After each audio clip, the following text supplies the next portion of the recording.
call the meeting to order. Clerk of the Board, please call the roll. Commissioner Baker, Aye. Commissioner Dellisfort, Present. Commissioner Granados. Aye. Oh, I took his eye as present. yeah. That's fine. I made it. Commissioner Kowalski, Here. Commissioner Mirabella, Present. Commissioner Palmieri Mudet, Here. Commissioner Williams, Here. Vice Chairman Bodek, Aye. Here. and Chairwoman Leon. Present. Let the record reflect you have 9 commissioners present for this evening's regular meeting. Thank you. Clerk of the Board, please lead us in the prayer and salute to the flag.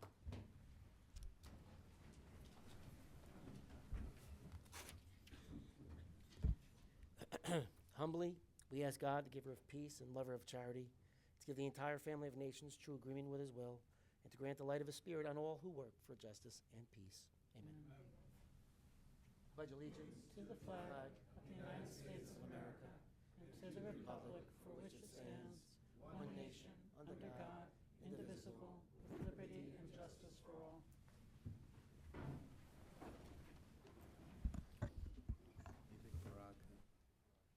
Clerk of the Board, can you please read the statement of compliance with the open meetings?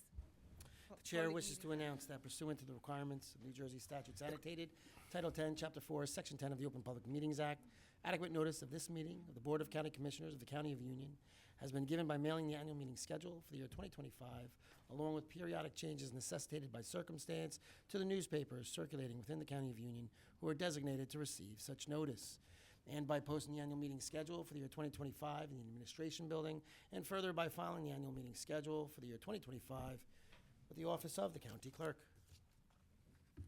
Thank you. May I have a motion to approve the communications? So moved, Madam Chair. Second. Thank you, Commissioner Mirabella, and second by Vice Chair Bodek.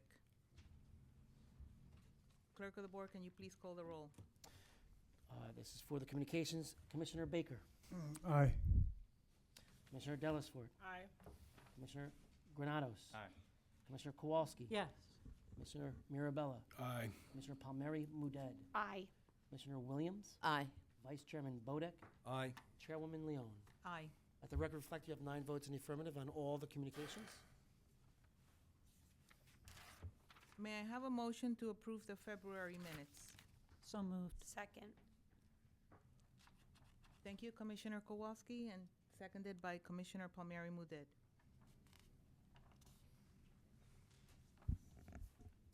Clerk of the Board, can you please call the roll? Commissioner Baker, I have to abstain from the February 6th and 27th agenda and regular meetings. Commissioner Dellisfort, I too have to abstain from the February 6th agenda setting session and the February 6th regular meeting. However, I to February 27th agenda and regular meeting. Commissioner Granados, Aye at all. Commissioner Kowalski, Yes. Commissioner Mirabella, I'll abstain to the February 27th meetings and aye to the rest. Commissioner Palmieri Mudet, Aye to all. Commissioner Williams, Aye to all. Vice Chairman Bodek, Aye. and Chairwoman Leon. Aye to all. Let the record reflect you have 7 votes in the affirmative with 2 abstentions on all 4 sets of minutes, February minutes. Excuse me, can everybody please silence their cell phones? Thank you. Tonight, we have one ordinance for introduction. Clerk of the Board, can you please read the ordinance by title? Certainly, Chairwoman. Ordinance number 856-2025, an ordinance to authorize and adopt an assessment on certain services furnished by hospitals located within Union County for the purpose of increasing funding to support the provision of necessary services by such hospitals to low-income citizens and provide new fiscal resources to the county. I would like to ask Policy Committee Chairman Bodek to move the ordinance 856-2025 for first reading. I move ordinance number 856-2025 for first reading and authorize the clerk of the board to advertise same in accordance with the law.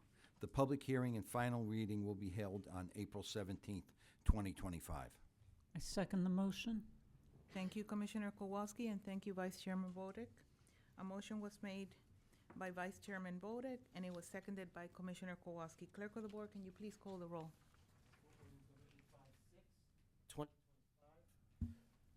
Commissioner Baker, Aye. Commissioner Dellisfort, Aye. Commissioner Granados, Aye. Commissioner Kowalski. Yes. Commissioner Mirabella, Aye. Commissioner Palmieri Muedad, Aye. Commissioner Williams, Aye. Vice Chairman Bodek, Aye. and Chairwoman Leon. Aye. Let the record reflect, you have 9 votes in the affirmative on the introduction of ordinance number 856-20. Thank you. Prior to our video presentation, I would like to ask Fiscal Chair Rebecca Williams to say a few words regarding the introduction of the 2025 Union County budget. Thank you, Madam Chair. As Chair of the Fiscal Committee, I'd like to begin by thanking my colleagues on the Commissioner Board, as well as County Manager Ed Oatman, Director B.B. Taylor, and the Department of Finance, along with all of our department heads for their dedicated collaboration and detailed review throughout the development of the 2025 executive budget. Tonight, we introduce our 2025 executive budget in the amount of $543,423,186.25 with a county tax levy of $380 million plus dollars. I'd like to report that once again we've achieved a stable tax rate for 2025 following last year's modest increase of 1.75%. This budget supports the initiatives and the vision of our chairwoman, Commissioner Lourdes Leon, under the theme Union County 2025, Connecting Communities Committed to Progress. We proudly maintain a AAA bond rating, a testament to the prudent fiscal stewardship of this board and our administration, and that you as residents of Union County have come to depend on. Even amid rising operational costs and, as we all know, some economic uncertainty, this budget continues to reflect thoughtful planning and a deep commitment to preserving the high quality of life here in our county and that you all deserve. So I want to extend again my sincere thanks to the entire Department of Finance and to our department heads for their professionalism and for their hard work in crafting a responsible, forward-thinking budget. So we look forward to continuing to serve you from the board here in Union County with dedication and integrity. And I now present to you a video presentation by our County Manager, Ed Oatman. Thank you. Thank you, Fiscal Chair Williams.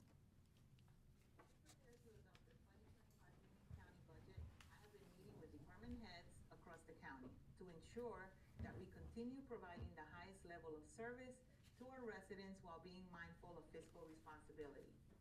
With over 2,000 county employees serving our 21 municipalities, Union County remains committed to improving public safety, expanding community programs, and maintaining our infrastructure.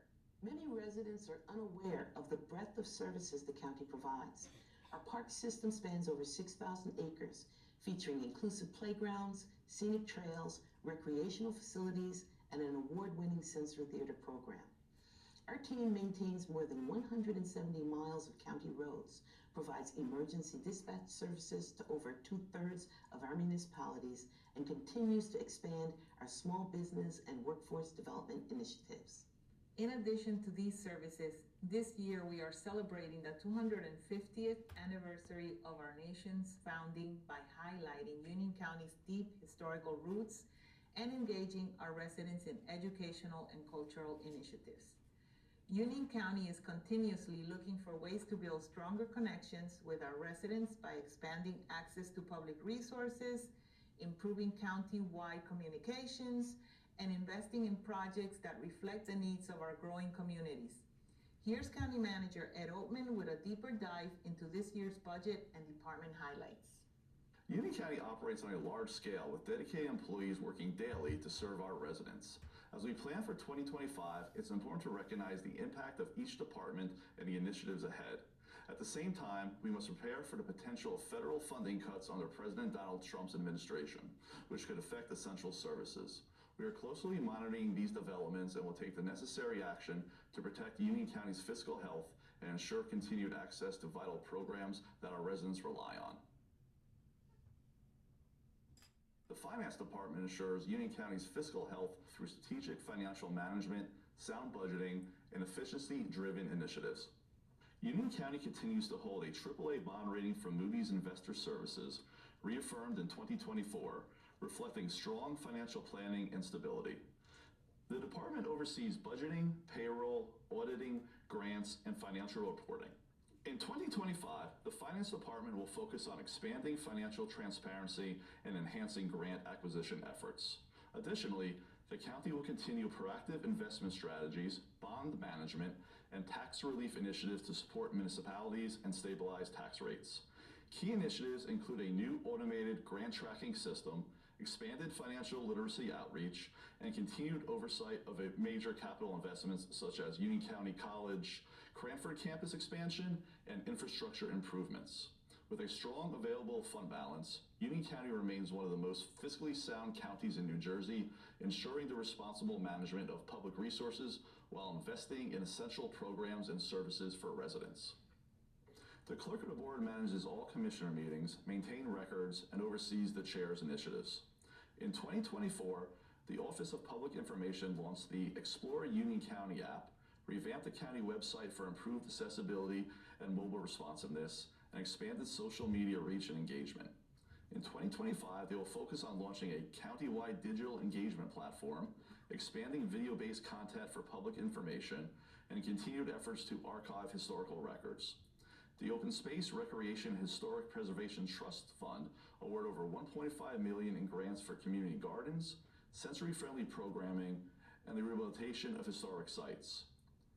Through the Plant a Seed initiative, we expanded STEM-based educational programming, improved nutrition-focused projects, and enhanced inclusive gardening. These investments in community and school gardens improve health outcomes, increase social opportunities, and foster a culture of sustainability.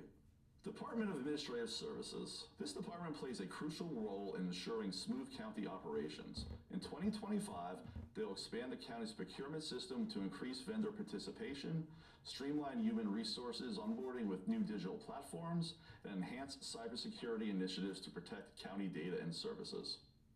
Department of Engineering, Public Works, and Facilities Management. The department maintained over 170 miles of roads and 413 bridges, implemented innovative recycling programs, and expanded the use of drone technology for asset mapping. In 2025, the department will introduce a countywide food waste recycling initiative, enhance roadway safety with 50 miles of new striping projects, and launch a $5 million bridge restoration plan. As the county's largest department, the Department of Human Services serves over 59% of our population through temporary benefits, paratransit, youth and senior services, and behavioral health programs. In 2024, DHS launched a Financial Opportunity Center and expanded opioid crisis support programs using funding from national settlement agreements. In 2025, they will introduce a countywide coordinated entry system for homelessness services, expand job readiness programs for residents facing barriers to employment, increase behavioral health support for seniors and youth, expand addiction recovery programs, launch a new mobile crisis response team, and enhance food security initiatives with additional community pantry support. The Economic Development Department oversees workforce development, community engagement, and business support programs. In 2024, they expanded digital literacy programs, supported local businesses through the UC Love Small Biz campaign, and developed career readiness programs for youth and veterans. In 2025, they will introduce a new Small Business Accelerator program, expand the Union County Means Business Expo, launch an AI-driven workforce training initiative in partnership with local colleges, expand affordable housing programs, and increase direct outreach to minority and women-owned businesses to enhance their access to county resources. The Department of Public Safety continues to protect residents through emergency response, law enforcement, and health programs. In 2024, they upgraded emergency response infrastructure, increased EMS training, and expanded countywide dispatch services. In 2025, they will introduce a countywide fire safety initiative, expand first responder mental health support services, and launch a new emergency preparedness certification program for residents. Parks and Recreation continues to enhance outdoor spaces and recreational programming. In 2024, they introduced new athletic fields, expanded inclusive playgrounds, and launched a planetarium project at Trailside Nature and Science Center. In 2025, the department will complete a full renovation of the Watchung Stables, open a new recreational hub in Scotch Plains, launch an environmental education program in partnership with local schools, install new athletic courts, expand nature trails, develop a new countywide pickleball program, introduce more accessible playgrounds, and enhance accessibility in key parks with upgraded amenities and sensory-friendly features. Union County Prosecutor's Office. Union County became the first county in New Jersey to achieve full adoption of the Arrive Together program, which pairs mental health professionals with law enforcement officers responding to crisis calls. This program is a model for de-escalation and compassionate care and has proven to be a stellar success. In 2025, the Prosecutor's Office will expand the program to 24/7 service, develop a countywide special needs registry for first responders, and increase gun violence prevention initiatives. The Sheriff's Office maintained a 100% compliance rating for the 9th consecutive year and implemented new reentry support programs for juveniles. Looking ahead, they will expand medical assistant treatment services, implement a new K-9 unit for community policing, and upgrade courthouse security systems. The Circuit's Office expanded online services, launched a satellite location in Westfield, and streamlined guardianship processes. In 2025, they will introduce an online records request platform for residents, implement a new public outreach program on estate planning, launch an educational series on probate and estate planning, expand legal assistance for low-income families handling wills and guardianship cases, and improve digital record keeping for efficiency. The tax board successfully handled over 1,000 tax appeals and ordered new revaluations in 3 municipalities. In 2025, they will expand digital filing options, increase outreach to homeowners regarding tax relief programs, and enhance public access to property records. The Board of Elections successfully managed multiple elections, expanded early voting locations, and upgraded IT infrastructure. In preparation for the 2025 elections, they will enhance voter accessibility, provide bilingual poll worker training, launch a countywide voter education campaign, and introduce a new ballot security verification system. The Union County Clerk's Office provides essential services, including land recordings, elections, passports, business services, veteran services, and naturalization records. It designs and prints election ballots, processes vote-by-mail applications, acts as a passport agent, and administers oaths to notaries. The office maintains land records dating back to 1857, with recent records available online, and offers veteran services such as ID cards and Gold Star cards. In 2024, the Clerk's Office completed a multi-year renovation project to improve accessibility and functionality. It implemented the state-mandated office block ballot format for the primary election and ensured election materials remained available in Spanish. The office also launched the first-ever Veterans Grave Registration Database, documenting over 40,000 veterans. For 2025, the office will expand outreach for the Veterans Grave Registration Database, host a school board candidate seminar to improve petition procedures, and inform inactive 2020 mail-in voters of their status. With the statewide transition to an office block ballot format, the Clerk's Office will also educate voters to ensure a smooth transition. Rutgers Cooperative Extension of Union County continues to provide essential community programs in agriculture, environmental stewardship, health sciences, and youth development. In 2025, RCE will expand its outreach through the Earth Day Everyday webinar series, support invasive species removal efforts in partnership with county parks, and strengthen urban agriculture initiatives to improve local food security. Additionally, the 4-H Youth Development Program will engage thousands of students in environmental education and hands-on learning, reinforcing Union County's commitment to sustainability and community enrichment. These are just a few of the key highlights from this year's budget. For a more detailed breakdown, please visit ucnj.org/budget25. UNC remains committed to innovation, accessibility, and financial responsibility. Thank you for your continued support. Thank you. Prior to opening the meeting for public comment, I would like to ask County Council Bergen to advise the public of the procedures to be taken for tonight's public comment portion. Thank you, Chair. Pursuant to the bylaws of the Union County Board of County Commissioners, which was adopted by them at their reorganization meeting in January this year, the amount of time that each speaker will be allowed to speak will be reduced from the normal 5 minutes to 3 minutes based upon the large number of people who appear to be interested in speaking. That has been so determined by the chair. Please note that the county clerk will keep the 3 minutes for you. Thank you, Chair. The meeting is now open to the public for the purpose of commenting on resolutions being offered for adoption or any governmental issue that a member of the public may feel may be of concern. Kindly state your name and town of residence for the record, and if speaking on a resolution on the agenda, please note the resolution number to which you are referring and adhere to the 3-minute time limit. Please note that the clerk of the board will hold up a yellow card indicating the speaker has 1 minute left of their allotted time. The clerk of the board will hold a red card indicating the speaker's time has concluded. Is there anyone that's ready to speak? Yes, I am. Bruce Patterson. Good evening, ladies. Our leader. Good evening, ladies and gentlemen of the Commissioner Board, Bruce Patterson, Garwood, New Jersey. It's interesting that all of a sudden you change the rules right when people are here. But anyway, Reso 290 and 291 has the county considering selling the jail facility. There's plenty others here that have more salient points. But I just want to note that the taxpayers spent millions of dollars to upgrade that facility in the last couple of years, remove hidden corners, do the intake area, upgrade the roof, HVAC, et cetera.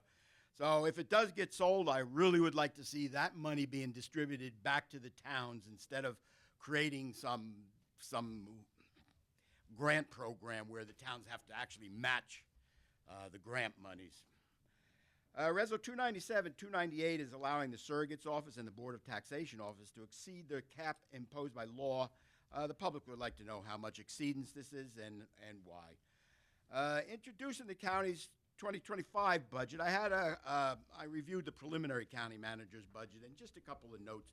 The Parks and Recreation, there is no mention of the Clark Reservoir project that many people came to speak on over the course of 2024. Plus, the director of Parks had nearly her entire $4 million in other expenses removed. The Department of Public Safety director had his nearly $1.2 million in other expenses removed. Cornerstone Psychiatric had an entire $14 million budget removed.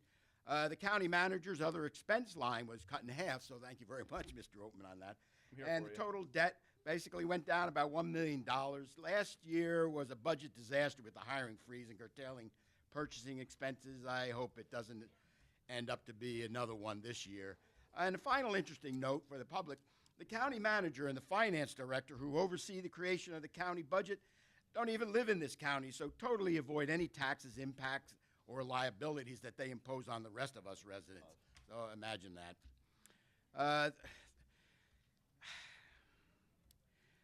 Reso 312 is an odd reso supporting a bill requiring the state treasury to reimburse counties to defense costs on certain lawsuits during supersedure of a county prosecutor. And to tell me, correct me if I'm wrong, but boy, this has the fingerprints of former Union County head prosecutor Lindsay Ruotolo over it. Back 5 years ago, she was given a patronage position, failed miserably in her 3 years, was bumped up to the state, so hopefully we recoup the cost. Just last word on that I know, past expose. The repertoire of debunked accusations leveled against me from you guys now includes bullying, along with being misogynist, racist. It's silly, so I don't know. I'm a little old guy, usually shows up by myself, fixed income, trying to bully 11 people up on the dais, collectively making over. Sir, time. Sir. Mr. Patterson? Thank you. 3 minutes, huh? Okay. That's so everybody can speak. Yes. Salam Ismail, Director of the National United Youth Council Incorporated, and I brought my familia, my family with me. Give yourselves a round of applause for being here, family. First, let me start off the beginning. 3 years ago, we talked about this same jail, the jail that you said, oh, we're not going to do anything with it. We're going to do this, we're going to do that, and then you lied then. And what ended up happening is you moved many of them, mostly black and brown boys, to Newark, New Jersey, and created a whole another slave institution in Essex County, and you let that lie, and you said you're going to save $100 million over 5 years. It's been about 2.5 years, so that gives you about 20 or maybe 80 so million. We don't know what happened to that money. Now you're telling these people again that we're going to put a request for proposal out there. We don't know where it's coming from, even though you know that ICE is very interested in that 10-story building there that housed mostly black and brown people, and you telling them again a lie again, like you don't know what you're going to do. So that's one thing. I am here for how you treat those same people that took care of those black and brown people, which were mostly black and brown correction officers, where you done a whole lot to corrections officers women. That's what I was here the other week for. And I named 10 women, many of them that went on the record, 2 of which filed a lawsuit, that some of the same white officers either sexually assault or in some cases even physically assaulted them. So we're talking about that too. Here at the jail again. You know what I'm saying? So this is a bunch of crap.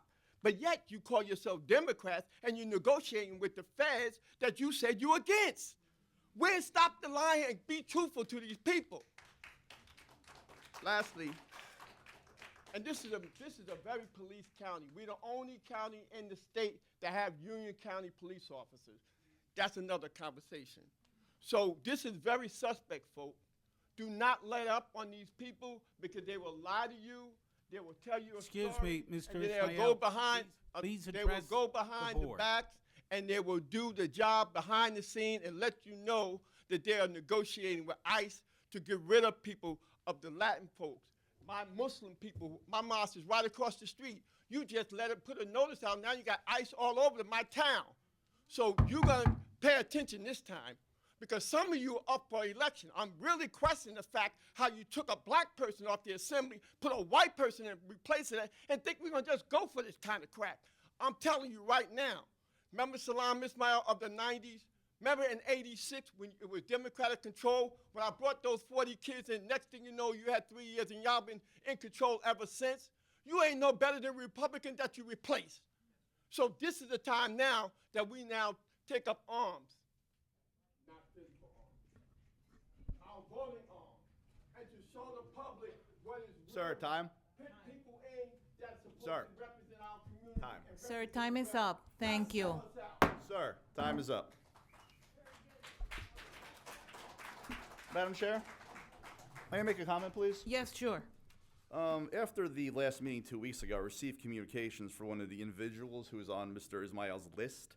Out of respect for everyone's time, I won't read the entire email, but in essence, You don't allow me to speak. You're going to reference me, I'm going to speak. Mr. Ismail. Sir, if you speak out from the crowd, you will be removed. Please sit down. Please sit down. You had your opportunity. Out of respect for everyone's time, I won't read the entire email, but in essence, the employee, Marissa Taylor, states that she was made aware that at the March 13th Commissioner meeting, Mr. Ismail displayed a board with a list of names, including hers. Her inclusion in the list inferred to the public that he had her permission to speak on her behalf regarding matters related to the employment with the county. She indicated that she is appalled that her name was used without her permission, and further that she has never met nor spoken to Mr. Ismail about this or any other matter. She further stated that she does not know why, what Mr. Islam's intentions were, but she also was so concerned about the matter she contacted her PBA delegate, Dougie Wynn, with whom Mr. Ismail was apparently friendly, to have her name removed from, in her words, his shenanigans. Thank you. Thank you. Next. We are short for time, please. And things of that sort, but I would like to start off by saying We need your name You and need town your for the name and record. town. Oh, my name? Your name and town for the Oh, record before okay. you. I'm from Elizabeth. My name is Diana Tabor. Thank you. I would like to address something earlier. When we stand up and we did the Pledge of Allegiance, we say a nation state, and that is a very problem with our democracy and our institution, that we are addressing our country as a nation, and a nation is not just a collective group of people, it's a collective group of people with the same ideals and same identity, and that's just not true. We are a multinational state and a multinational society, so we should address it as so. So, to start off, I'm here as a voice for the women who have been harassed, who are in the law enforcement field and are treated without dignity simply for existing, women who are judged not for their character, but for their gender, by their race, by biases that have no place in our society. Let me be clear, harassment is not just an inconvenience, it's a violation. It's a threat to safety, to dignity, and to the very fabric of our communities. And when this harassment is fueled by racism, it becomes an even deeper wound that is rooted in the history of discrimination and oppression that so many women of color have had to endure. The women in our communities are watching, the next generation is watching, and our history will remember whether we chose to uphold dignity of all people or allowed injustice to continue, as well as the immigration things. At its core, we all know that this is not about policy. It's about people, about families and workers and children who deserve to be treated with dignity, not criminalized for seeking a better life. Immigration detention centers are often framed as necessary for national security and law enforcement, but in reality, they're inhumane and ineffective and harmful to the way our community is fabric. We treat immigrants as if they're criminals, but they're not criminals when they're boosting your economy, are they? When they have business in downtown Elizabeth, Morris Ave, which you guys all love to go to and post on your social medias that you're having a coffee there, but you're trying to kick them out. It makes no sense. This archaic institution loves to paint immigration as people who exploit the system, when in reality, the system exploits them. Immigration pay tax dollars to a nation and institutions that does nothing for them. That money does not go to them, yet you reap the benefits of their exploitation. America has exploited people of color for years. This American institution is deeply rooted in elitism and fascism and was never designed for marginalized communities to win. So one question I pose, if immigrants are placed in detention centers for so-called being illegal on this land and are treated as criminals, then where are you put? So if we're put in detention centers, where are white colonizers put? They're put in office, they're put in government and law enforcement to teach us about actions and correct our moral compass when they have no moral grounding to do so. They preach about giving oath and teaching what's right from wrong, when in reality, they're what's right from wrong. So in reality, we need to look in the mirror and see what we're doing, and that this isn't about protecting our society or protecting a nation from immigrants. It's about trying to cleanse in a very barbaric way.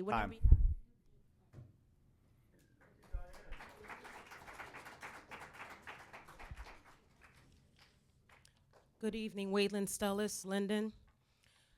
Last of the trilogy. Why this my third time, you don't care to see me. 2024, PBA came through these doors. We pleaded for understanding, but understanding couldn't be reached. I present before a panel that stares at cell phones, text messaging while taxpayers speak. Breathing hard, wishing and hoping this woman would stay home. You're not trying to hear another speech. I speak to the walls, nevertheless, I speak. My words vibrate and bounce to the people, who are also concerned and frustrated by deceit. Again, I say I'm not here to question. Money people make or positions gifted, keep it in the family. Some are born with greed. Bruce Patterson, a Garwood fellow, wastes no time. He does his research, digging out bones and roots, removing the weeds. Committed to every meeting, the man is dangerous, because he's also planting seeds. We don't want people to question. You want them to eat what you will feed. Union County Jail was built in 1989 with taxpayers' money. 36 years down the line, hidden agenda with big contracts, legal dealers ready to sell and make big money. See, I respect President Donald Trump. He shows who he is at least. Now we have Democrats criticizing Mr. Trump, but you're no better. You're all about big bonuses, all about the biz, only the green. In a sanctuary city, in a sanctuary state, people are only units, be it migrants, be it offenders. Prisoners are prisoners. It's all about the going rate. Did Mayor Baldwin even know, or is it, or this back deal backstage? Not part of the main show. You want us to eat what you will feed, knowing only some bank accounts grow. Please understand, when people work hard, Open Public Records Act. Yes, Oprah, what's they need. But this is not a talk show, this is real life. You cut the taxpayers, but not the taxes with a sharp knife. Again, understand, Oprah Act is what the taxpayers need. If not, it's like a sacrifice and the people continue to bleed. I know I won't bleed, though you try to take our jobs, because he bled for me. Powers are dismantling DEI. It was always an illusion in this county. DEI for campaigns, what a lie. Nepotism on rotation. Nephew, son, maybe godson gets away with assault. No real investigation.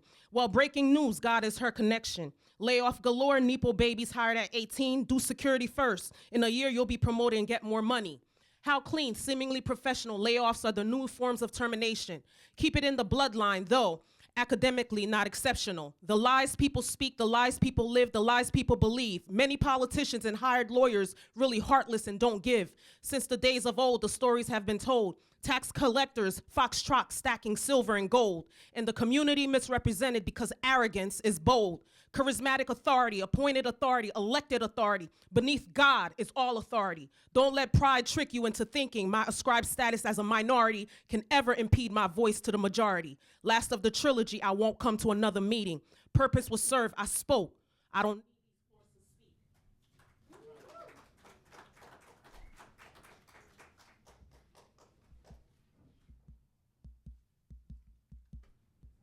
Hello? Yes. Larisha Bonds Elizabeth. I am a nationally recognized motivational speaker and social justice advocate with a focus on criminal justice reform and public corruption. With a bachelor's degree in criminal justice and a master's degree in political science and public affairs, I have over 20 years experience in the mental health and criminal justice fields. My perspective is uniquely shaped by my personal and professional journey. After 9 years as a probation officer in a toxic, racist work environment, I bravely took a stand by filing a discrimination lawsuit against the New Jersey judiciary in both federal and state court. My fight for justice took a personal turn when my mentally ill nephew was illegally incarcerated because of my legal actions.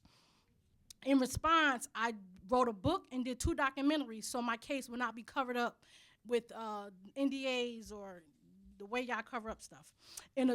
In an ironic twist, it was my position with the New Jersey judiciary as a probation officer that will reveal the deeper, most insidious face of modern discrimination. As a black employee in the state's court system, I stepped into what I describe as a carefully orchestrated maze of institutional racism, where the rules seem to fit depending on one's color, the color of one's skin. The disparities were stark and systematic. But armed with my deep understanding of the American history and the mechanics of white supremacy, I recognized the patterns at play. The corruption began subtly, as it often does, and it worked through 3 key mechanisms: retaliations against those who spoke up, intimidation of witnesses, and protection for those in power. My experience paralleled a broader pattern seen in the criminal justice system, where false charges and manipulated testimony have historically been used to target black individuals. What makes institutional racism so insidious at its self-protecting nature? Those who benefit from the system are the same ones tasked with policing it. I recognize white supremacists won't hold white supremacists accountable for white supremacy, highlighting this fundamental conflict of interest. The corruption wasn't just about individual bad actors. It was about a system designed to protect itself while punishing those who challenge its fundamental inequities. Through this experience, I discovered what appeared to be a broader pattern of corruption within New Jersey's public institutions. Systematic targeting of black employees with fraudulent departmental charges, financially impact beyond immediate suspension, affecting long-term pension benefits, possible money laundering, RICO violations by New Jersey public officers, a pattern of retaliation. I only got a minute, so I gotta hurry up. Okay, the lack of oversight and accountability in these cases point to a larger systematic issue that demands immediate attention and reform. And, okay, I only got a minute, so I gotta hurry up. But I just want to say that the way black women are treated in these institutions is not an isolated incident. They are targeted, and we did not take an oath for that. It isn't just a story about workplace discrimination.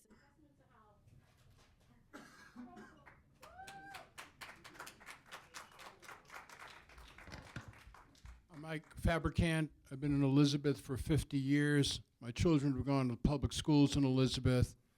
And what the sale of this land has implications that, for me as a citizen of Elizabeth, are profound. Land for sale to detain. For whom? We know that the momentum to sell in this moment is to interests of those who can profit from the detention and imprisonment of immigrants. Pure and simple. And what are those And when we ask about the undocumented, I'll say to you that my grandparents were undocumented. My great-grandparents were undocumented. And I dare say that many of the people sitting in this room regarding immigration, the folks that you owe your lives to, were undocumented. And what of those who are documented, who have dissenting political beliefs? Frankly, there have been arrests of documented immigrants because of political belief, speech, and organizing, which is frankly a desecration of the Constitution. All these arrests are part of a process, visible and not abiding by the rule of law. Are people being arrested and detained within accordance with due process rights? Or rather, is it part of a larger witch hunt to arrest those demonized for their politics or immigrant status? Why would you be complicit with this profound illegality and injustice by paving the way for this resolution for more imprisonment and deportation of immigrants without a transparent, at least, rule of law and spirit of justice? Why aren't we paying more attention to a lack of affordable housing and health care for all of our citizens, which reaches across black, brown, white, every citizen who's struggling around those questions? Why this attack on immigrants as the resolution leads a process for the expanded detention of immigrants in Elizabeth? Let's be real. This is letting the genie out of the bottle if you vote for this resolution. I believe in the rule of law. I'm just an old-fashioned person with old-fashioned ideas, guided by a sense of justice, disturbed by the preying on the fear and vulnerability of those who've just immigrated to our country. We betray those principles. Once the genie is released, there'll be no going back. If voting down will send a message beyond these walls, that you stand for principles of justice and law that grow ever fainter. I'm just an old man again with old-fashioned ideas. That ideas that our country was founded upon are now being betrayed. I ask you as one American to another. Sir, it's time. Sir, thank you. For all immigrants, thank you. And so I will say to you, Sir, your time is up. Sir, you may. Sir, your time is up. Please don't ask to have us removed. Sir, you must stop Sir, speaking. your time is up. I can outscream you. I'm sure you can, sir, but your time is up. Officer. Folks, that the threat that unites Sir, us was there's your plenty of time people is who want up. to speak. Don't betray it now.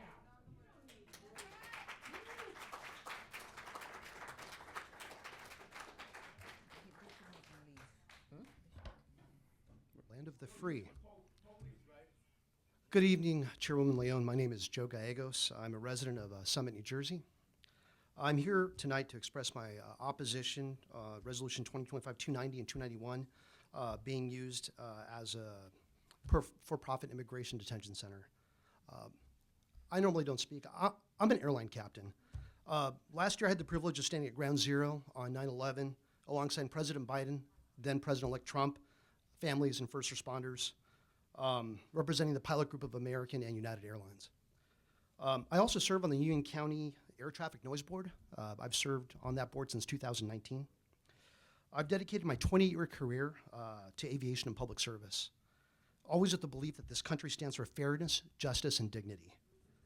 And yet I know firsthand how fragile these values can be when fear and profit take priority over people. I'm an American citizen. I was on my way to civilian pilot training alongside my colleagues at Davis Monthan Air Force Base. And I was stopped by law enforcement in Arizona, not once, not twice. I was stopped 4 times in 24 hours without probable cause, without justification. The only thing they want to know, what was my immigration status? I'm pretty sure it's the way it looked. My wife, who drove the same route the next day, bringing my kids along with vehicles registered in my name, wasn't stopped once. She's a blonde born in the UK, white lady. So I have to ask, what does an American look like? My parents are Mexican. I'm sure many of you in this room have ancestry from around the globe. That experience left me shaken. It's why I'm here. But it also made something clear that our immigration system is not about fairness or justice. It's about profiling, especially now as our nation is arresting immigrants who express opinions that are unpopular with the ruling administration.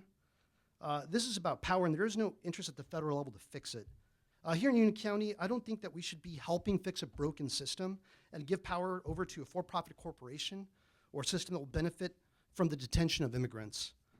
An immigration prison does not make us safer. It does not serve justice. What it does is create an industry that profits from locking people up. People like me, people like my neighbors, people who belong in this community. We cannot allow Union County to be a part of a system that treats human beings as commodities. We must say no to ICE, detention, and stand for a system that values dignity. Thank you.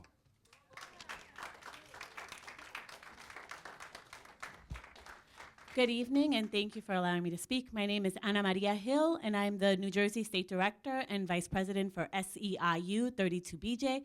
We represent over 15,000 workers. They are janitors, security officers, your cafeteria ladies, your K-12 janitors. They are airport workers as well. We have over 2,000 members that live in Union County. Majority of our members are Black and brown immigrants. Majority of them live in cities like Newark, like Elizabeth, the same cities that have been facing raids and being stopped by immigration. I am also a first-generation Latina. My mother is Mexican. My mother is Colombian. My dad is Mexican. Got a little nervous up here, especially when police came over. But I am the daughter of immigrants, and I was raised always fearing the police, always fearing a knock on the door. I don't want my members to live like that. We are in a city where less than a mile away, there is already a detention center. There is already one. So instead, we can use this space for affordable housing. We can use this space for workforce development. We can use this space for community space, for organizations, for people to really be part of this community. Immigrants pay taxes. Immigrants buy groceries at the local stores. They rent. Their children go to school. Their children become VPs of unions to represent other workers.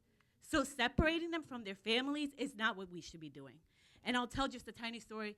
My uncle, his daughter was facing heart disease, and she was facing heart transplant that she had to go through. She was 20 years old. He was in Minneapolis. He got on a bus to come up to see her. On the bus in 2018, they were stopped at a routine place to get gas. Immigration people came up onto the bus and took him. He was deported back to Mexico within 2 weeks. He never got to see his daughter. He never got to see if she was able to get her transplant. He will never see if she will have her kids, if she'll get married, because he wasn't there. We can't do that to the members of our community. They deserve respect. They deserve dignity, and I think we can all do that. We can stand together and be better for our members and for the members of our community. And I'm saying no to an immigration detention here in New Jersey, here in Union County, here in Elizabeth, where there's already one that exists. Thank you.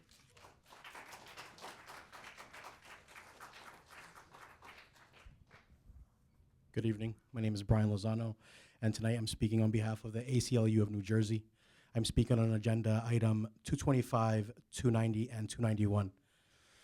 The ACLU New Jersey stands in staunch opposition to the sale of Union County Jail to any entity that could utilize the facility to detain immigrants and any expansion of immigration detention. We urge the commissioners to adopt a more robust process to ensure interested community members have time to review and comment on the request for proposal that is on the table today. At a moment in our country's history where rogue federal agents and agencies like ACE and others deputized to carry out immigration enforcement and are trampling on the constitutional and civil rights of immigrant communities, our local and county governments should not cower and concede, but stand in their constitutional authority and moral high ground to do what is right. And let me be clear, it is never right to profit from misery.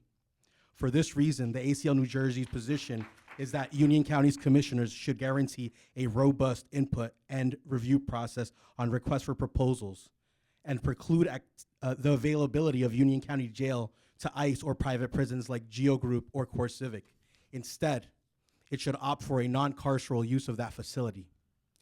The city of Elizabeth and Union County broadly, like many other localities in New Jersey, is home to many immigrant residents, some citizens, other residents or undocumented, and many mixed status families.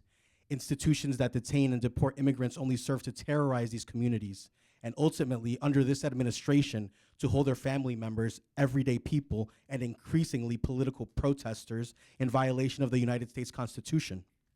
Additionally, issuing an RFP and soliciting bids for the Union County Jail without a robust review that allows for meaningful input from residents ultimately undermines any sense of transparency that this county government has with its constituents and residents throughout the state.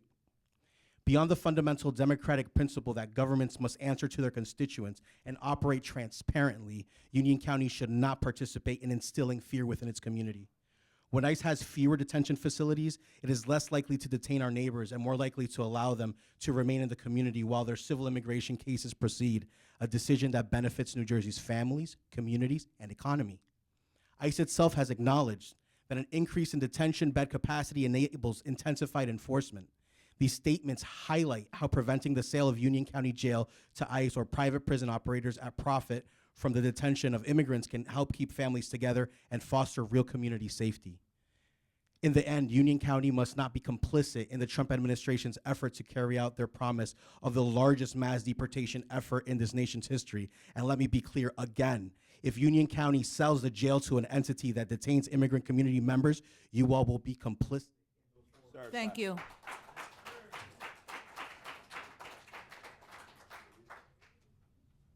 Good evening, everybody. My name is Giovanna Castaneda. I am a resident here in Elizabeth, New Jersey, and I am a registered voter. I'm going to be speaking on Resolution 290 and 291. I want to be very clear here today about my demand. I understand that we have to sell this property, but I want to be clear that that property is used on the behalf of the community. We can no longer afford to separate families. 10 years ago, I was a 15-year-old student sitting in an Elizabeth High School classroom, fearing for my life every day that my mother would be deported.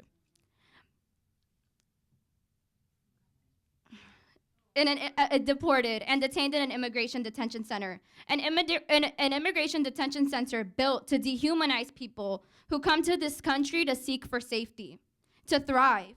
A detention center built to separate families, as it did to me when I was 5 years old. And from night to day, when I was 5 years old, my mother became a single mother to 4 kids and homeless. Can you imagine that? I hope you never have to, but that was my life. And luckily, she persevered, and she got all 4 of us to graduate from Elizabeth High School, and she got all 4 of us throughout college. Why? Because that is the American dream that we tell people to come here for, no? I am a living testimony as to the success of the American dream, of what it looks like to invest in communities and not invest in private prisons, prisons that are created to separate our families. Have any of you actually walked through these streets? Beyond Broad Street. If you have not, I actually challenge you to, because if you do, you will see the endless problems that Elizabeth has. You will see the endless problem that we have of homelessness rates. It is very clear Elizabeth's having a gentrification problem. Let's not be quiet about that. Go towards the port. More homeless problems. Rent is increasing. Food scarcity. We have lines of people begging for food, begging for eggs. And this is what we are worried about? Selling property to separate families? Let's get our priorities clear. I thought 10 years ago, at 15, I had hope that by voting for politicians like you, that we would not be in this room again having a fight for this. And 10 years later, I'm still here. And I'll be here every day. And I hope that you stand on the right side of history. And I question you all, which side are you on? Are you on the side of the working class people, or are you on the side of private companies profiting off our trauma, profiting to separate our families? Don't tokenize Elizabeth youth when we get into private schools, when we get into the colleges, when we are receiving scholarships and fellowships representing Elizabeth, but then have the nerve to want to deport my family.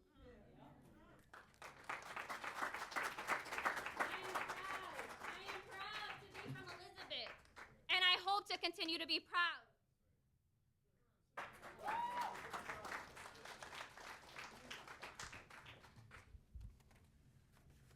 My name is Juliet Meneses Alvarez. I'm from Hillside, but I was born and raised here in Elizabeth, born down the street in Trinitas. I'm here to oppose 2025, 291, and 290. I firmly oppose the fact of just selling the building to whoever, especially when the possibility for ICE to come into our homes, to literally be its city center in Elizabeth, New Jersey. It is the most ridiculous thing I have ever heard of. I grew up here, went to Dwyer, graduated, still am in the state. This is the most ridiculous idea that has been conceptualized, given the fact that right there is Broad Street, our Commerce Street for Elizabeth, our other street for Latin community, which is Morris, which is all the commerce that we have in the city. And additional from that, it's where most of our immigrant community congregates. When we want to go out, take a coffee, try to buy something, we're right there. If you think selling this building is going to make profit for this county, you have sorely mistaken, given the fact that you will evidently destroy this county exponentially from this decision. If you do this, there will be a mass exodus of people. The tax revenue for this will go off. You won't have any at that point. People that didn't rely on you are going to show you how much you rely on them. Because without us, this county isn't going to move all that well, is it? We make sure that we do the jobs that most people don't like. I know that for a fact because my mom, also an immigrant, I'm a proud Colombian, has done jobs that most people would rather die than do. I also feared for my life when it came to immigration, knocking on the door and taking my parents.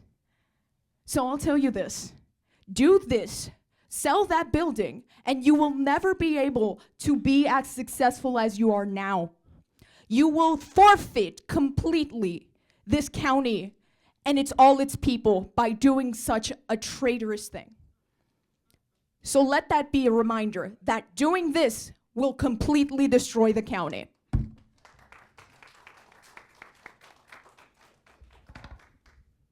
Kason Little, Elizabeth, New Jersey. First of all, this is a country of immigrants. Immigrants built this country for free while enslaved and in bondage and all. And yet till today, we're still fighting the guilt to tomorrow.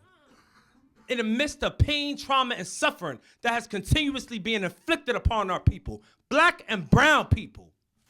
And yet we have to show up and show out and petition our government with grievances and say to power's face that something is wrong and God damn it, we're demanding for you to do something better about it.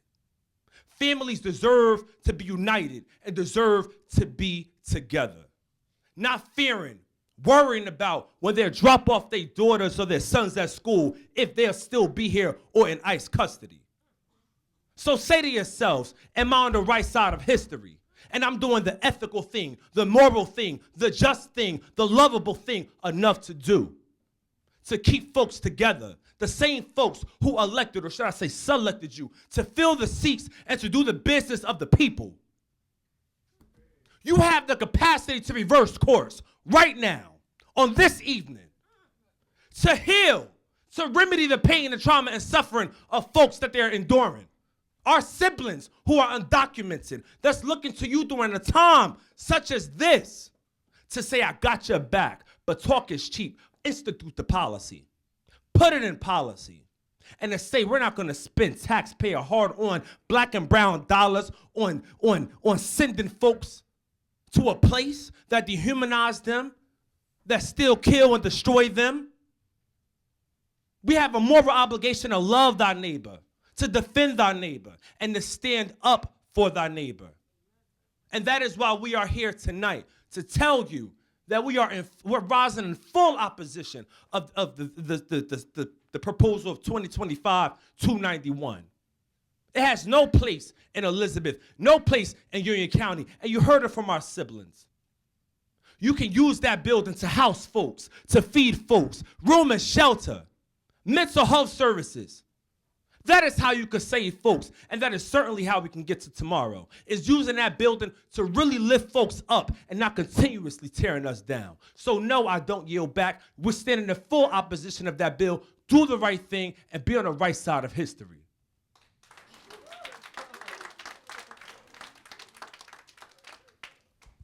Hello, everyone. My name is Banan, and I'm from Elizabeth. Assalamu alaikum. And I'm standing here in opposition to 225-291. And I was sitting here today and listening to all the proposals and the presentation in the beginning, and I thought of the cognitive dissonance it must be to be happy to see the pharmacy that was the pharmaceutical work that was happening for the community and the joy I saw in so many of your faces, and think about how in an hour I'm going to be standing in opposition to something like a prison in Union County. So this is America.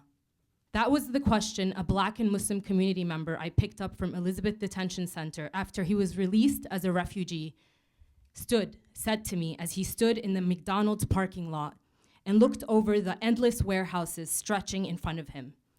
He sighed as he recognized that in between all of these warehouses meant to house products that consumers will buy and buy and buy, there was one where human beings are also just numbers, and subject to conditions no human being should be subjected to. Is there a price to humans? Apparently in Union County, it's 50 million. Elizabeth's history with immigration detention is a long one, and in the decades it's been open, thousands have gone through its horrid doors. Today, people there complain and tell us of conditions they tell us of conditions of the physical abuse they face, the medical neglect, and the sexual violence. Is that the legacy this county wants to continue? The commissioner said that if we reopen it, it will only house criminals, reinforcing that there is a hierarchy on humans, that some people deserve to be in jail and others don't, and that some people deserve to live through hard conditions and others don't. Whether private owned or government run, prisons and detention centers do not make communities safer. They disproportionately target Black, Muslim, and brown communities. They spread fear and deplete resources that can be invested in our communities, resources that make our communities less hungry, provide affordable housing for all, that treat and stop the conditions that force people to make difficult choices and decisions for survival. No human being, regardless of who they are, should be detained because they simply were born on the wrong side of the border. Point, period, blank. A community for all is all that we have against the tides that have allowed a genocide in Gaza to take place, that goes against criminalizing our right to protest and speech and causing a witch hunt against people who have protested against this genocide, like Mahmoud Khalil and Rumaisa Ostrek, who were kidnapped in front of us all. Union County can be the community that goes against creating these conditions that target people who had to leave for better lives because their home countries have been ruined by wars and threat, often led by our own interests and the products that line our warehouses. Historians trying to understand how atrocities can happen. Ma'am, it's time. Time is up. Please stop talking. Please. Ma'am, it's time. We have a lot of speakers, ma'am. It's time. It's time.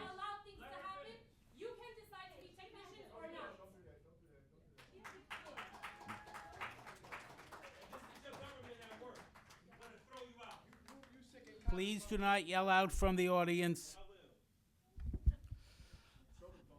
Hello, thank you for the opportunity to speak. My name is Ben Applegate. My ancestors have lived in New Jersey since the 1640s, and I guarantee you they didn't come over here with any papers. Yesterday, a grad student from Turkey named Rumeysa Öztürk who was invited here by the Fulbright program, was arrested by plainclothes ICE agents off the street in Somerset, Massachusetts. There's video of this terrifying encounter, and I encourage you to all go watch it. No one who lives in America and contributes to our collective life should be detained and deported. But Ms. Öztürk was here on a legal visa, and all she did was write an op-ed in the student newspaper calling for the bloodshed in Gaza to end. The federal government decided that was sufficient to detain her, and they have engaged now in deportations to a prison complex in El Salvador with no due process whatsoever. The Constitution is supposed to apply to all of us, not just citizens. Anybody in America has a First Amendment right to speak out. That is settled law. So remember this. If there is a group of people in America who have no rights, and the federal government can arbitrarily determine who belongs to that group, then none of us have rights that are worth anything. Detentions of innocent people with no way out have been the first warning sign of some of the worst atrocities in human history. And when apartheid ended, when Jim Crow ended, when the Holocaust ended, there were people with blood on their hands in local communities everywhere who said they were just following orders, that they didn't know what they were doing at the time. So my question for all of you is this. Why would you sign up now to be a part of this? I understand that the building is there and you have to do something with it, but why would you sign up now to get your hands dirty? Why would you bring more of this cruelty into your own community? Why would you sign up to be middle management in atrocities? Don't sell this building to ICE. Don't sell this building to a private prison company. Some people here have good ideas for how to use it, but if you can't think of something else to do with it, tear it down. Moral duty isn't just an economic term.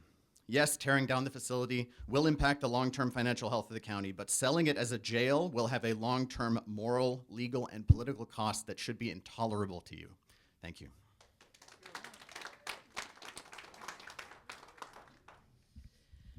Hello, I'm Terry Seuss. I live in Union of Union County, and I can't believe I'm here tonight.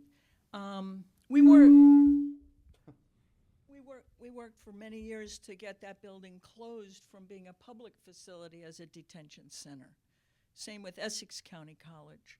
And now there's sort of some talk of this sliding in and going to Geo Group, who, for all practical purposes, should not even be in Elizabeth at this point. That contract needs to be pulled, and that misery in our backyard needs to end. Everybody knows that there's a process for immigrants that has been underfunded, so we don't have a court system for them. So let's fix that. They were trying to last year. No, suddenly it's like we can't take time to have a due process for immigrants.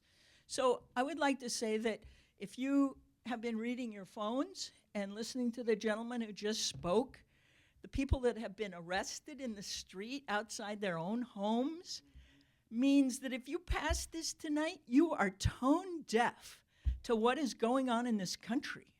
And it is terrifying. And I say that as a regular citizen. If they're going to do that to these young people, what are they going to do to us? When? Not too long from now, probably. So you must vote this down. If you want to figure out what to do with that building, don't put it up for an RFP. Have some community meetings. Have some process and get real about how to deal with this actually sad eyesore that's in the middle of Elizabeth, New Jersey. It maybe $50 million is a good use, and maybe it should be knocked down. You know, if it can be repurposed, that might be reasonable. But I'd say you really need to not pass this resolution tonight, or this piece of whatever it is. Yeah, it's is really offensive to all of us who live in the county, many people who live in the county. And I would like to also point out that nobody's talking about the fact that we need these young people. Look at your demographics. The people here are old. We are old. You know, there are new young people coming here with a lot of energy and a lot of enthusiasm and a lot of hope. And we need to be fostering that and not treating it like it's garbage. You know, these doctorate students, the people that are being arrested, this is embarrassing. Those people were brought here on Fulbright scholarships, and they're treating them like common criminals. So you do not want to be a part of that. People have spoken tonight. They've spoken better than I, but please vote this down. Do not take this on and go into another.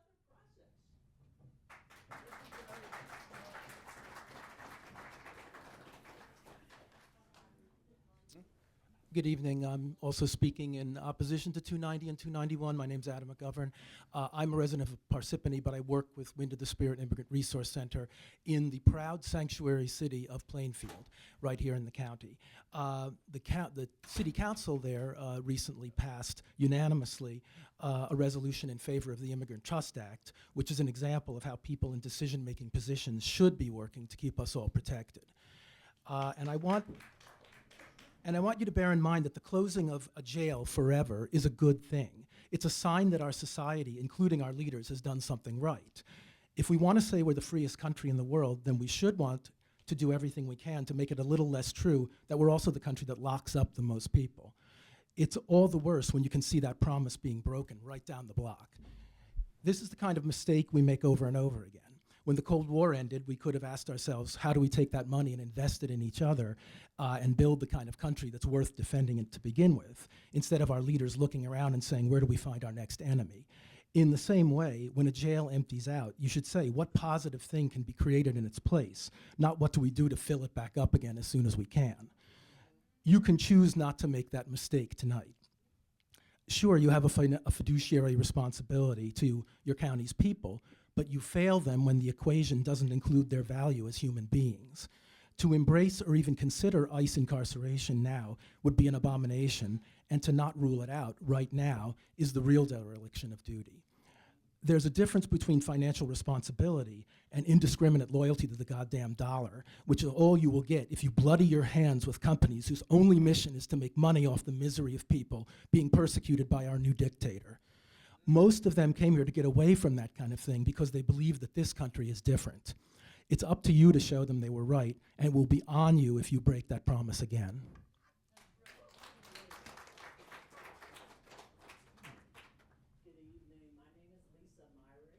And the spirit of the room, hello? My name is Lisa Myrick, and the spirit of this room is very heavy on the treatment of the people here in Union County. I'm here on a different subject matter to discuss the women's rights for the women in police force, the women that are probation officers that are discriminated against, experience sexual assault, and they are protecting us and we're not protecting them. I am appalled, and I am sure that you all benefit from equal rights, equal protection. And we should stand on those things. They should not be taken away or our protections taken away. We fought for civil rights. We fought to be equal, to have positions of employment, to have positions where we're proud to represent our country. I say, speak the names of those people that have been abused and support them when they file reports. Those names I speak is Monique Hall, Marissa Taylor, Vanessa Wilson, Regina Maya, Gina Lewis, Valerie Diaz, Helen Boyd, Waylon Sellers, Beverly Figueroa, Hassana Adams. Harassment, intimidation, sexual assaults, racial abuse, these things should not be tolerated in 2025. We fought for these things to be decimated in 1965.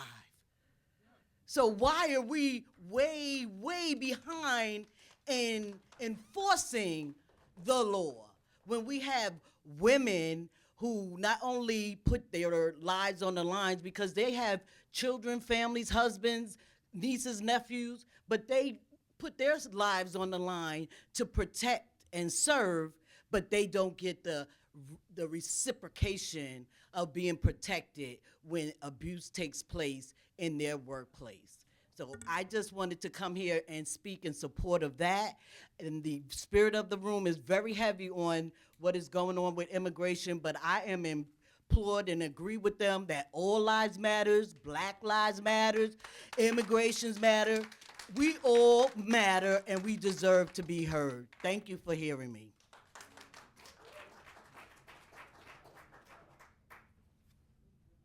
Hello, my name is Hassana Smith-Thomas from Elizabeth, New Jersey. I am one of the representatives from the National United Youth Council. Today I came, of course, to speak about the same topic last time we was here, about the Black women correction officers, but it overwhelmed my heart when I came here today because I didn't know anything that was going on with ICE and with the building, and I also do oppose that stop it. I'm a proud resident of Union County. I was raised here. I went to school here.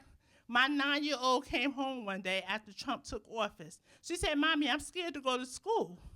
I said, "Why are you scared to go to school?"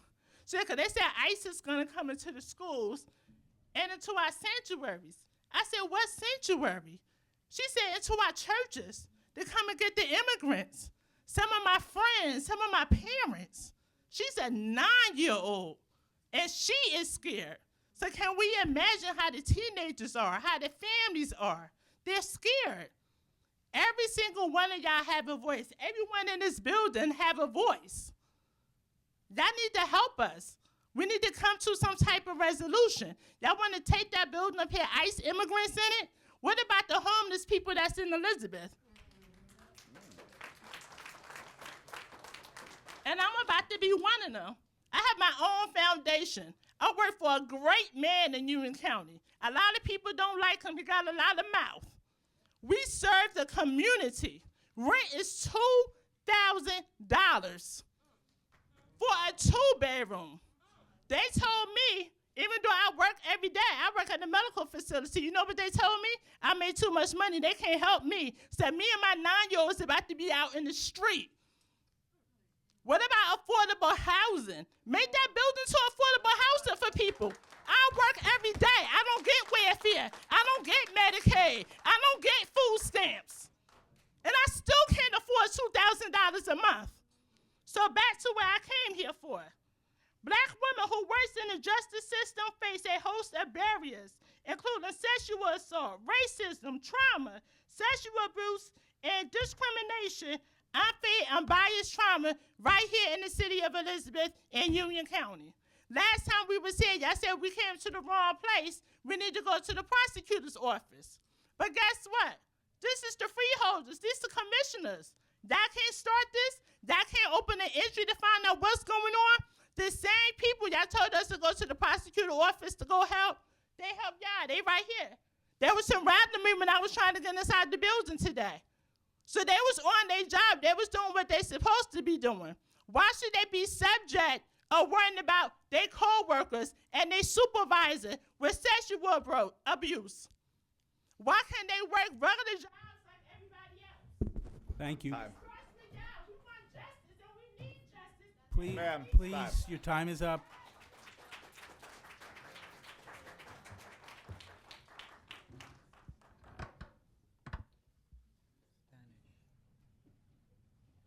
Buenas noches, distinguidas autoridades y público presente. Mi nombre es Mercedes y vivo en esta ciudad 3 años junto a mi niña. Good evening, Commissioners. My name is Nadia Morsi. I'm the Director of Make the Road New Jersey. I'll be translating for Mercedes esta noche. Good evening, Commissioners. My name is Mercedes, and I have lived in the city for 3 years with my daughter. Dada la situación actual, como mamá inmigrante, estoy con mucho miedo a la nueva política de deportación. We are living in an uncertain situation, and every day I get nervous about the deportation machine. Estoy aquí esta noche para asegurarme de que se mantenga el condado de Union seguro. I'm here tonight to make sure that we keep Union County safe. Sé que hoy en esta ciudad va a votar para poner una cárcel en venta. I know that tonight the city is voting to decide if they're going to put the jail up for sale. Nueva Jersey se está convirtiendo rápidamente en la capital de las cárceles de inmigración del país. My concern is that New Jersey will quickly become the capital of immigration detention, especially here in Elizabeth. Principalmente la ciudad de Elizabeth. Esto pone a toda la comunidad en peligro. This would put all of us at risk. Estamos en una situación incierta y no sabemos qué va a suceder si se diese el caso de experimentar una situación como una deportación. We don't know what would happen if we had to go through an experience like detention and deportation. Cada día que salgo a la calle o envío a mi niña a la escuela, siempre tengo miedo y estar alerta a todo a mi alrededor. Every day when I take my daughter to school, I always have to be on the alert of everything around me.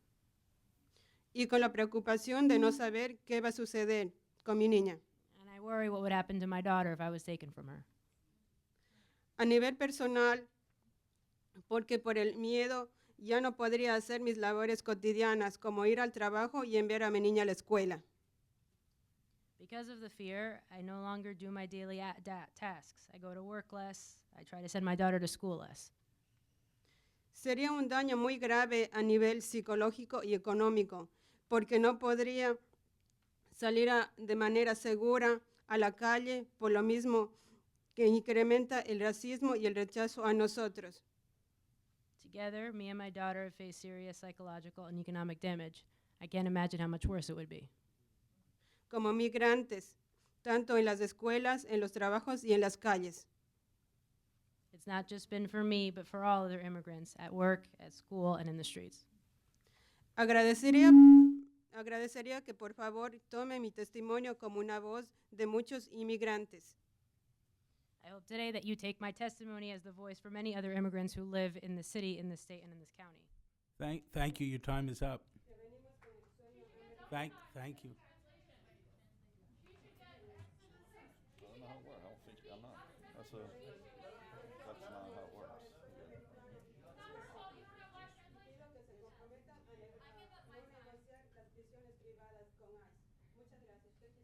Thank you.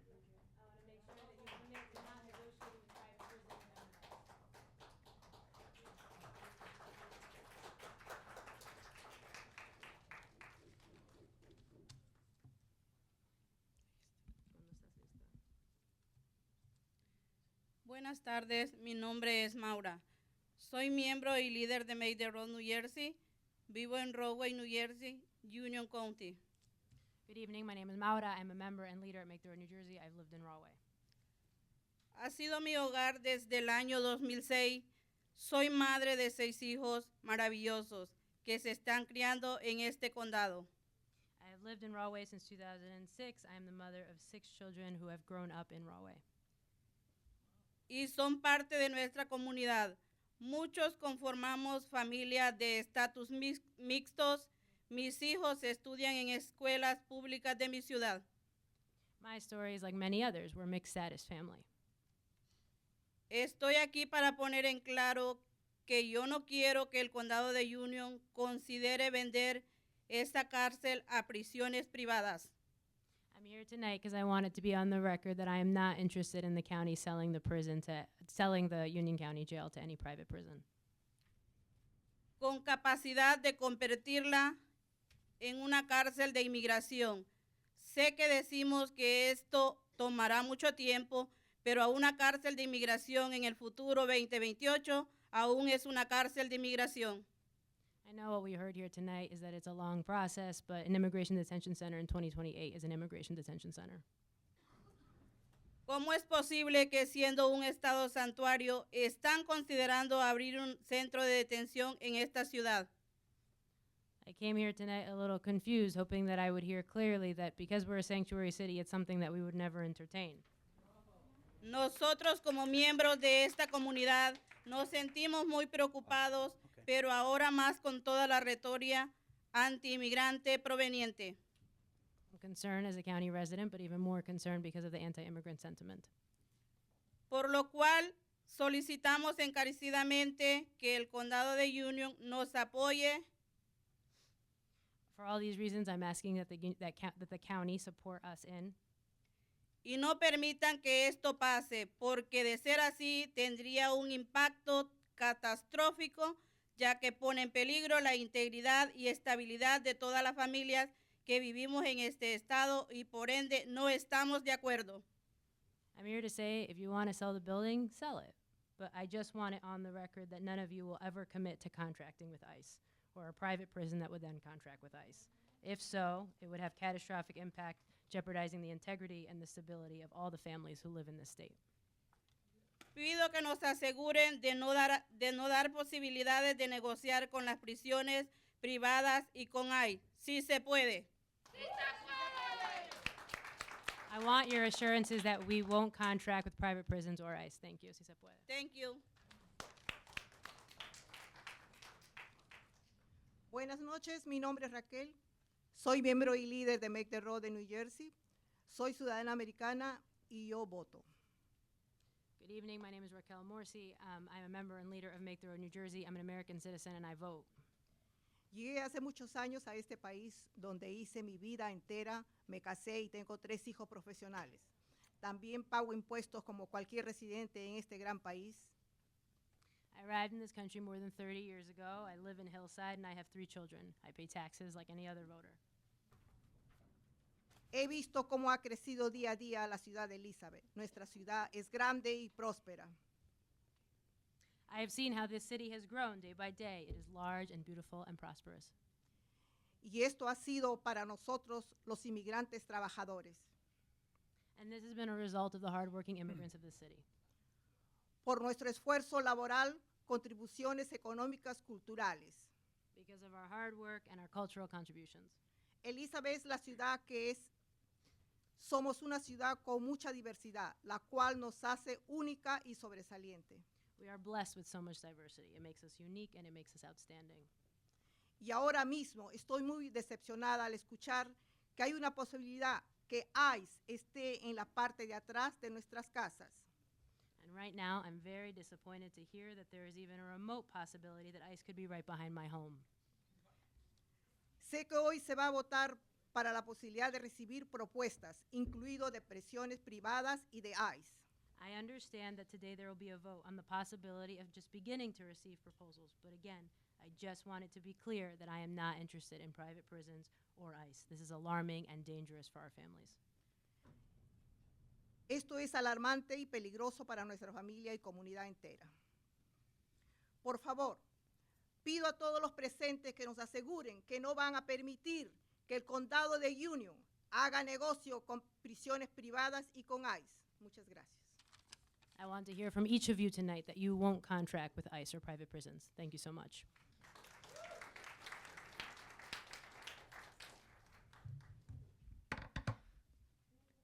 Hi, I'm Maya Ponton Aronoff, and I'm with Resistencia en Acción. And while my community asked me to come speak here today against the sale of any land or building for any incarceration purposes ever, each one of us speaking here today, there's 10 more outside that weren't allowed into the space. There's 1,000 more in our neighborhoods. There's millions of us across the country who do not want more mass incarceration, and we outnumber those CEOs. So, what could we do with this land, right? There's many examples across the country of incredible things that have been done to rehabilitate former prisons, right? From green job training centers to housing to mental health services to youth education, right? And so many of us are here because we believe in planting the seeds to grow a better world where everyone has their needs met and are cared for in a loving community, right? Not in cages. But what else is happening, right? America is first in mass incarceration. I'm Jewish, so I'm very aware through ancestral lineage of what fascism looks like. Fascism, genocides, occupations, mass incarceration is also what I studied in college. Now I work in public policy, environmental justice, building that better world, planting those seeds we want to see, right? These corporations have profited off of our bodies, and particularly black and brown bodies, for all of America's history, right? As a Jew, and many of us in our history books, we're saying, wow, this looks a lot like 1930s Germany. It looks a lot like America, because the very racism, eugenics, narratives about immigrants, about disabled people, about the undesirables that separate me from them, the people who deserve to be in cages, who don't deserve to breathe free, clean air, is the same, right? And Americans, people all over the world, have a choice to be the person who looked away, to be the person who did business as usual, to be the person who put profit over people, or to stand the hell up. You have the power to stand up and put into the law that this land will never be used for mass incarceration. I'm going to take this off so you can read my lips. Never be used for incarceration of anyone ever again. That it will be used to heal and invest in communities. And one more thing. I woke up today like I've woken up every day lately. I'm sure many of us checking the news. And on that news, I see that yet another person has been taken from their family for having a tattoo for autism awareness for their brother. They're now deported to El Salvador. And I look at my husband and his arm where he has tattooed Micah 6:8. What does the Lord ask of us but to do justice, love goodness, and walk humbly with our God? Whatever your tradition, I think that's all that's asked of us in this world. And doing justice and loving goodness does not look like selling out this county to massive corporations. Thank you. Thank you. Your time is up. Thank you. And who dies on either side. We are all one people. Stand with the people today.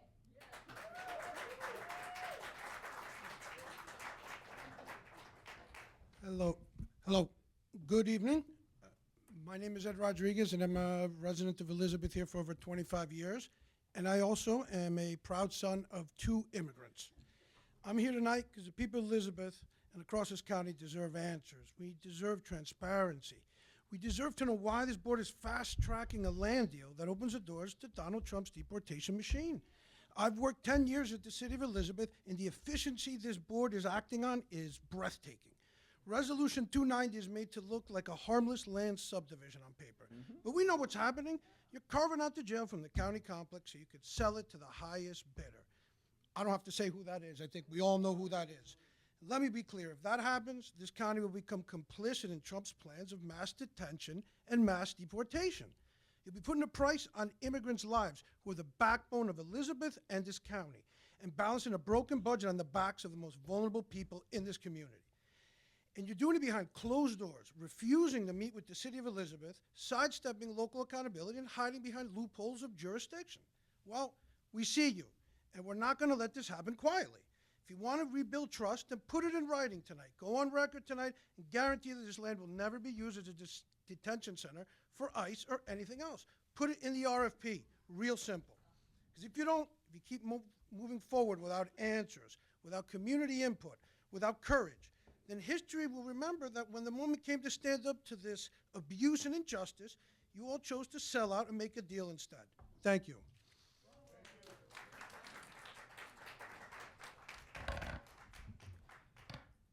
Hello, everybody. My name is Lee Adorno. I am with the group Movimiento Cosecha. I was born originally in Mexico, and I came to the U.S. when I was 7 years old. I have been in New Jersey for the past 25 years. And like many people who are here today, we are very alarmed because obviously it's not clear that, I mean, you may say that you know, you're open to sell it to somebody else, but what we know on the ground is that there is one specific branch of government that has a lot of money and that is investing it in persecuting our community, the undocumented community.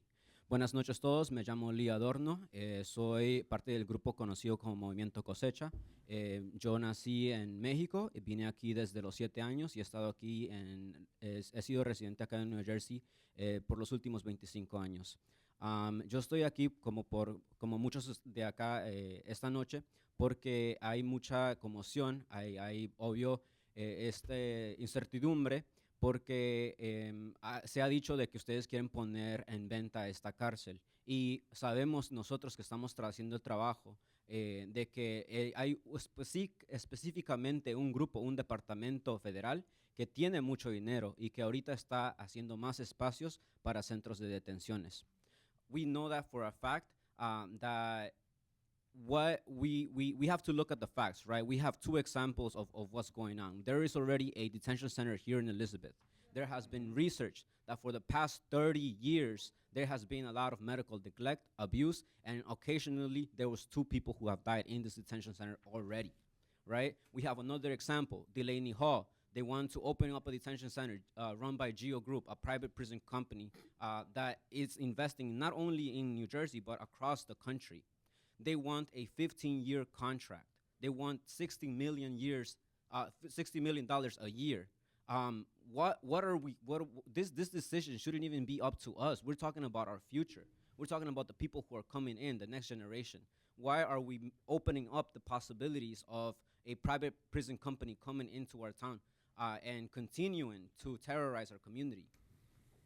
Estamos acá también para decir que tenemos 2 ejemplos ya en frente de nosotros. Tenemos al centro de detención de Elizabeth, que ya por los últimos 30 años se ha hecho diferentes investigaciones y han visto que hay mucha negligencia médica, que también ha llegado a abusos, que también han muerto personas adentro del centro de detención de Elizabeth.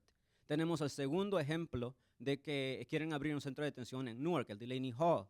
Ahí se está pidiendo un contrato de 15 años. Quieren $60 millones por año. Esta es una decisión que ni siquiera nos pertenece a nosotros. Estamos hablando de nuestro futuro. Estamos hablando de la generación que viene. So, esto no está bien. Sir, it's time. I just want to be able to share with you what we're seeing on the ground. Because we already... Sir, I understand, sir, you but have there's a to lot of follow the speakers left. rules. Please sit There's down, a lot of sir. speakers left. We are listening, but there's a lot of people behind you. Your time is up. Hey, it doesn't work Sir, that your way. time is up. Please sit down. Here she comes. Here she comes. Here she comes. Here she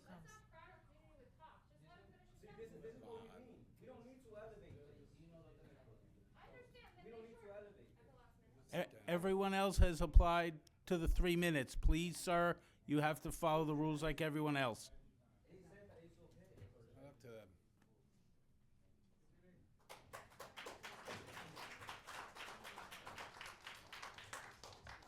Hi, my name is Kathy O'Leary. I am the New Jersey Region Coordinator for Pax Christi, and that is the International Catholic Peace Movement in the United States. We enjoy the blessing and the approval of the Vatican and also NGO status at the UN. I've been fighting ICE detention for 17 years in New Jersey. I've never been before this board before, but I can't say that I am surprised that I'm standing before a board entirely of Democrats telling them that they shouldn't have an ICE jail in their county. Which, by the way, we seem to be glossing over, with the exception of the people here today, glossing over the fact that you already have an ICE detention center, and you've had one for 30 fucking years. Ma'am, Ma'am, do not curse. please. First Amendment. First Amendment. And why you're upset about me cursing, but not upset about the fact that 2 people have died in that detention facility that's been there for 30 years, and I don't think any of you have ever been to, and none of you have ever said a word about. Okay? Now, Miss Lisa Mowry, she was talking about her 9-year-old daughter. I had a similar experience with my son when he was 9 years old, when Trump was elected the first time, and he was so upset about what was going to happen to his friends and their families and how they might be torn apart that he wouldn't go to school the next day. I don't understand why you can all sit here and consider doing this to people that you see in the street. I am standing here because 17 years ago, when I was pregnant with my son, somebody came and told me one story about one mother who was separated from her breastfeeding infant. You have heard multiple stories, and you're standing here staring at me like nothing. Like this is nothing. This is just a deal to you. This is just money. It's blood money. As someone who has spent a fair amount of time with the magisterium of the Catholic Church and also with the Catechism, I am here to tell you that mass deportation is an intrinsic evil. An intrinsic evil is something that must always be opposed and can never be justified. That is what you are doing. That you cannot see the souls of the people who walk around you, that you have not heard the stories, that you have not been to these detention centers. I have been there when people have learned that their family members have been deported. I have been there. Where have you been for 30 years? Don't do this. Don't do this to your community. Don't do this to these families. Don't do this to your own soul.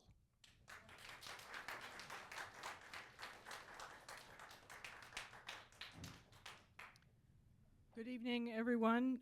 My name's Bernadette Murphy. I live in Westfield, but I work here in Elizabeth at St. Joseph Social Service Center, where we serve many people who are experiencing the challenges of homelessness and poverty. I do thank many of you, of the commissioners who have come out to help, and I know that you all know the challenges that our communities are facing. And I'm sure that we can all agree about the lack of affordable housing in our area. And I'm also sure that we can all agree that Elizabeth and Union County are incredible communities with some of the smartest, most creative, and compassionate people I've ever encountered. And we can take this opportunity, please, to lead by example. Let's do something with this space that benefits the public good. Let's listen to our sisters and brothers about how we can use this to benefit everyone. Let's lead by example. Let's invest in each other. Thank you very much.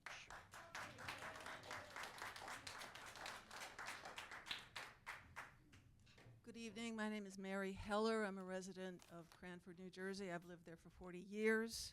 And I'm also here to speak against the sale of the county jail to a private prison enterprise.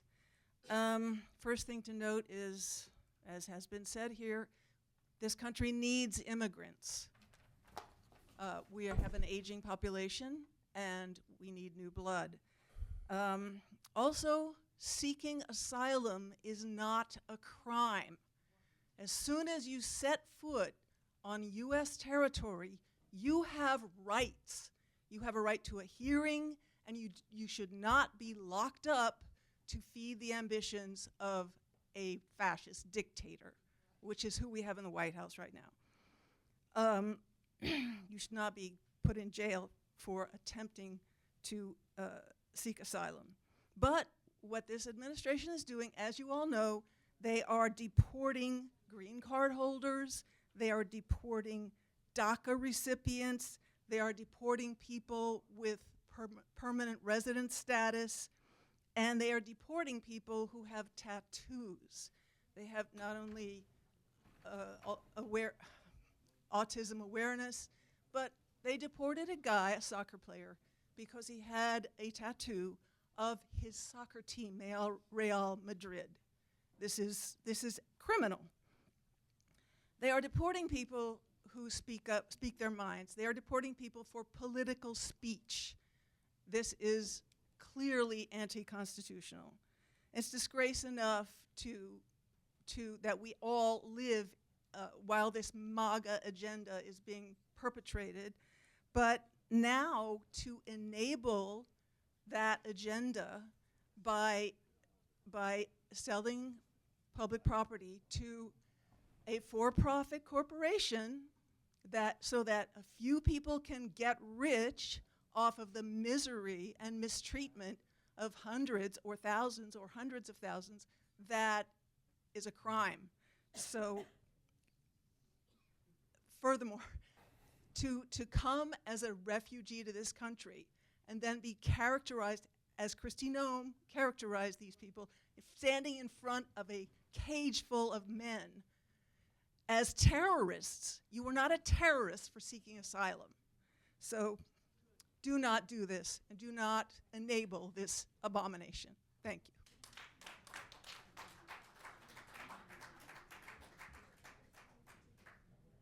Good evening. My name is David Heller. I'm from Cranford. Just want to make 3 very simple points about your personal responsibility.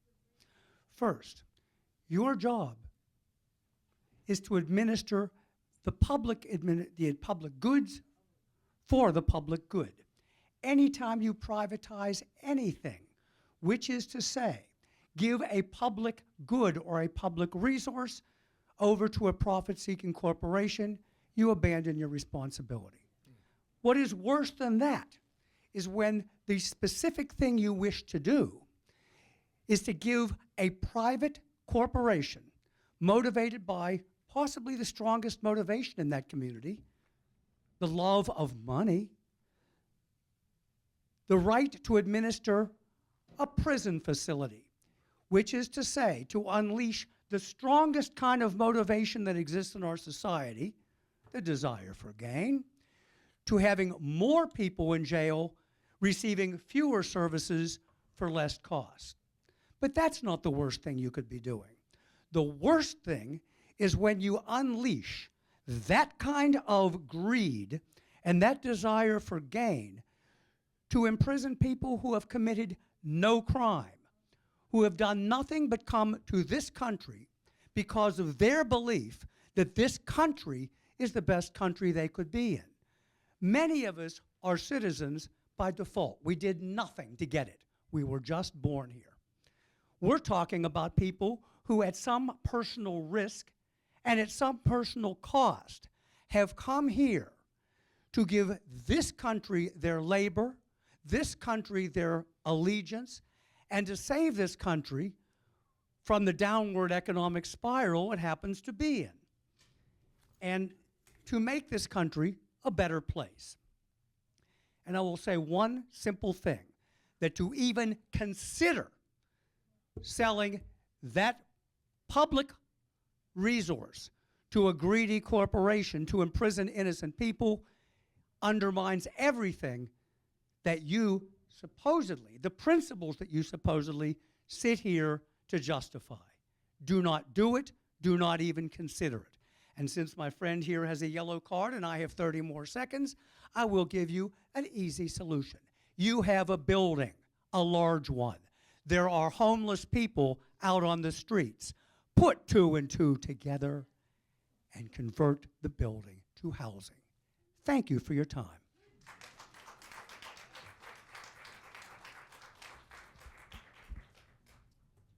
Hi, everyone. My name is Ernest.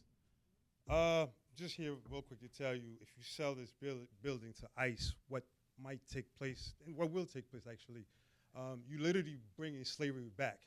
Because I know that because I was in ICE for 4 years. While I was in ICE, the treatment I received from ICE was just insane. I never thought I would experience slavery because I learned about it. My country became independent in 1804. I'm supposed to be from Haiti. But ICE kept me in 4 years. They told me that they couldn't deport me because no country wanted me. You call Haiti, Africa, Jamaica, so on and so forth. Every country said, no, I wasn't born there. But yet ICE kept me in there for 4 years. So once they kept me in there, I decided that I had to do something. And what I could do was simply do a peaceful protest, not eat. Every time I don't eat, they throw me in a room for 30 days. 30 days, I couldn't even get an hour to walk, to stretch, or nothing. Then when I keep protesting, they transferred me from Essex County to Bergen County. When I got to Bergen County, I was beat up by like the whole jail. Throw me in a hole again for 30 days. Over and over and over again. They come and get me at 3 a.m. in the morning, flew me to Florida. When I got to Florida, the same thing. I got transferred to another facility. It literally took 8-hour drive to transfer me from Crumbs to Glaze County. Same thing. Every hour I was taken to a room by big guys, just threatened me. Tell me to eat, not protest. I said, look, I'm not disrespecting nobody. I'm not fighting. I simply don't want to eat. Since you kept me for 4 years, you obviously trying to kill me because I got 4 children. I'm on the phone with them. That alone had me stressed out. And then you won't let me go. I get beat up every day, almost every day, really. Not every day, but almost every day. And let me say that not all the cops did that because some of the police was actually decent people. But some of them was just there to abuse for whatever reason. After they throw me in a hole in Glaze County, they turn off the lights. And every morning I get up, I'm still dealing with a lot of stuff because when I cry, it's not for me. That's what I saw they did to detainees, women, when they put them in the same lockup as us. You put a woman naked in a room, it's cold in there, it's winter time, you beating them up. If you sell this place to ICE, you literally bringing slavery back and you will definitely have blood in your hands. Because I know all you guys here, you have an immigrant that's a family member of yours. So just think about this. This will not do any good. It will destroy life. I was there for 4 years. I experienced it. I'm trying to be strong, but every morning I get up, I'm crying. I don't even know why I'm crying. But I get up. Just please, just think about what you're doing. There are people that actually went through the process. I went through it for 4 years. ICE did me dirty. I still don't understand why. Because this country is not yours. You came here just like us. You built a life. That's all we're trying to do. Why did you have to put me in a... You did that to me 22 times. I will never forget it. 22 times. May 1st in 2022, when I was in Bergen County at 1 o'clock, that's when they came in. These people, I had to do 2 surgeries when I came home because ICE would not allow me to go to the doctor. So when I came home, I had to do surgery. I still got one more to do, my ACL, because they literally fold me like a clothes. I don't know what to say, but I was there, I seen it.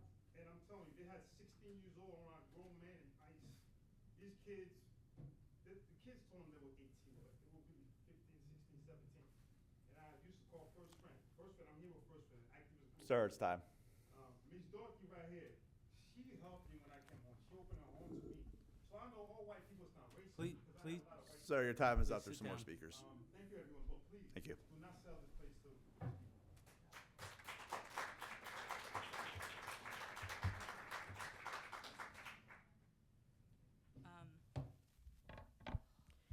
So my name is Andre Berger from Movimiento Cosecha, also based here in Elizabeth. And like everyone else in this room, I'm here to oppose the sale of Union County Jail to the federal government or to private prison corporations. As you know, a few days ago, a grad student in Massachusetts was detained by ICE because Marco Rubio didn't like an op-ed she wrote. and that follows the detention of several other students organizing to stop the genocide in Palestine.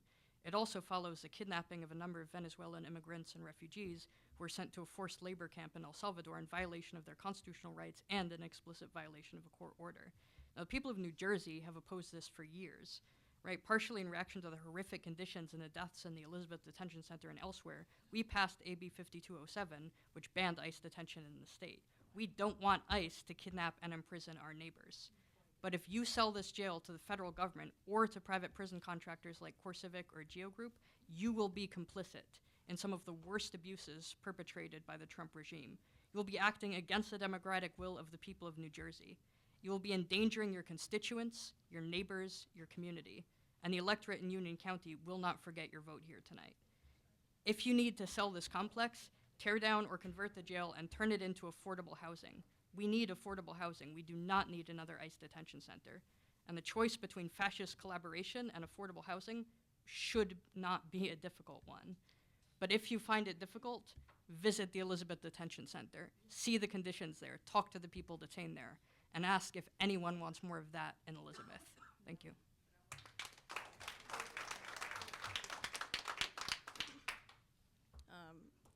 Good evening. My name is Francesca Chabla. I'm from Union, and I work here in Elizabeth with Make the Road New Jersey. Like everybody else here, I'm here because I very strongly oppose even trying to just open the county jail up for public purchase. So New Jersey is home to nearly 2 million immigrants, including an estimated about like 420,000 undocumented immigrants. So because of that, it's kind of obvious, right? We have really grave concerns that if the jail is open to the highest bidder, this is just going to inevitably lead to private prison corporations like Geo Group, like CoreCivic, all of these corporations that are engaged with immigration detention, that they are going to be the highest bidders. They're going to buy it. I am an immigration attorney. I am very familiar with the impact that ICE has on my community, on my members, on my clients. I have represented immigrants who were detained. I've represented immigrants, my clients, some of them who would honestly, they would just give up and they would rather accept deportation rather than continue being locked up. They understood very clearly that they committed no crime, but they were still in jail. We've also represented a client whose daughter was, less than 4 years old before she died in an ICE detention facility. That is what you would be inviting into downtown Elizabeth. I know that you guys would want us to believe that because Union County is not going to partner directly with ICE or directly with ICE, that means that there aren't going to be any problems, right? That because it's just going to be open for so-called criminals, that it doesn't matter. They're disposable. The truth of the matter is that it doesn't matter, right? These private corporations like Geo Group, like CoreCivic, they don't care about who they harm as long as they can line the pockets of their shareholders on the backs of our community. And I also want to make this clear. Tonight, there were more than 100 people outside who had wanted to come in here, but they were not allowed to because of safety concerns. You could see it, right? There was a lot of people here who want to talk. We were told downstairs that participation in a public meeting is essentially first come, first serve. Even Mayor Rouse Baraka joined us and wanted to testify in opposition, but he had to leave early. It's not just me. It's not just people in this room. It's not even just the people outside. There's a lot of people who are opposed to this. We are urging you to vote with your conscience. Vote no to putting up the jail for sale. Thank you.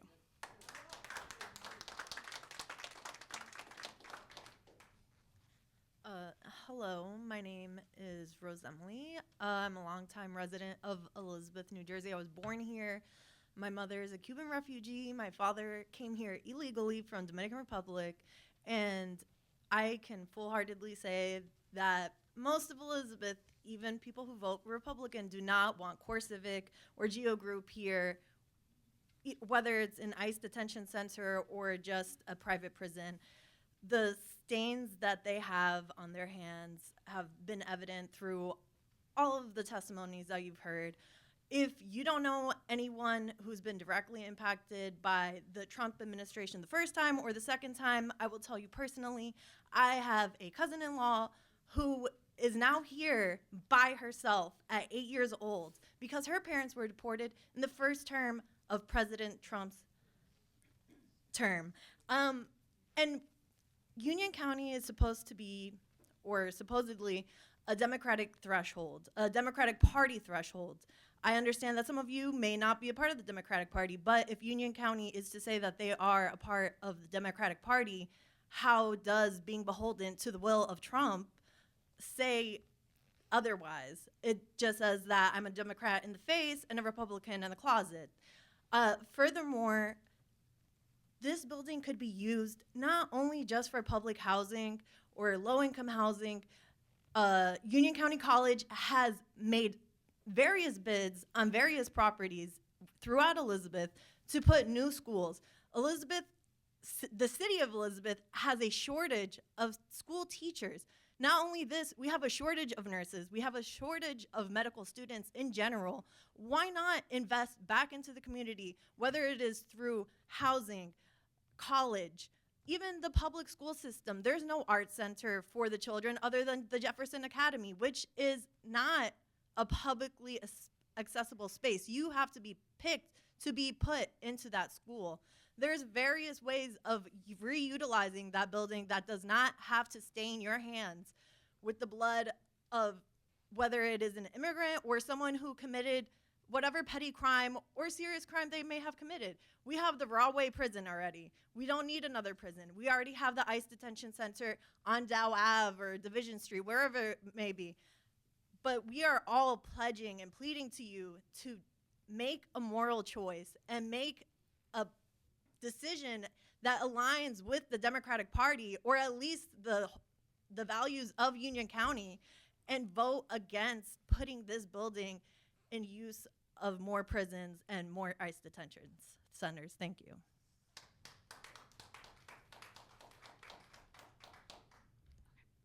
Hello, everyone. My name is Vidi Martinez. I'm with the New Jersey Alliance for Immigrant Justice. Proudly, we fight for policies that protect and empower immigrants. I'm here today because New Jersey has become ground zero for mass immigration detention. Despite years of hard-fought victories, including the passage of AB 5207 at the state level, which bans private detentions across the state of New Jersey, U.S. county commissioners want to sell the jail with no guarantee that it will be sold to private prison companies like Geo Group or CoreCivic or the federal government. This could be one of the largest detention centers in the Northeast, along with Delaney Hall in Newark, along with Elizabeth Detention Center, which is only 2 miles away from where we are right now. These sites are designed to deliver profit, not justice. It's a system that has no regard for the lives it destroys. Let's be clear about what's happening here tonight. More jails means more surveillance, more arrests, more fear, more detention, more deportation, and fewer people who are proud to call Union County their home. What you all are doing is trading our community's long-term resilience for quick money cash. Time and time again, immigration detention centers have been exposed for rampant human rights abuses, medical neglect, and even death. These are not just isolated incidents. We don't need another jail to know just how deprived the conditions can be. We need to shut them down, not open new ones. Right now in Washington, Republicans are cutting programs like Medicaid, like Social Security, housing, healthcare, and legal services, and funneling those dollars to ICE, to immigration detention. We don't have to wonder how low Washington will stoop, but the question still is, what will elected officials like you do to fight back? Doesn't this community need and deserve housing? Don't we need and deserve health services? Don't we need and deserve places for children to play or for families to gather? You say you have a fiduciary responsibility to explore all options, but your voters know that above all else, you have a moral obligation, and that moral obligation is to us, the people of Union County, of Elizabeth, and you need to fight for us and not blood money, not ICE, not CoreCivic, not Geo Group. Thank you.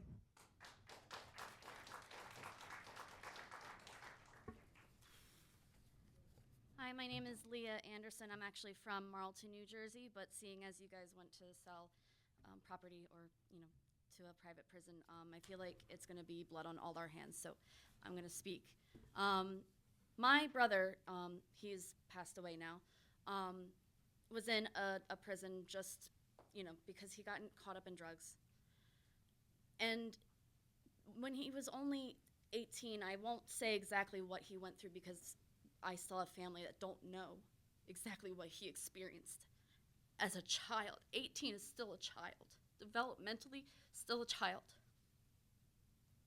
But he was abused, and no one protected him.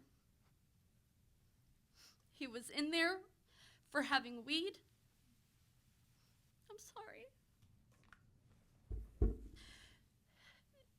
He would wind up going in and out. And there would be mice in his cell, mold growing. He would tell people, thank you. And no one cared.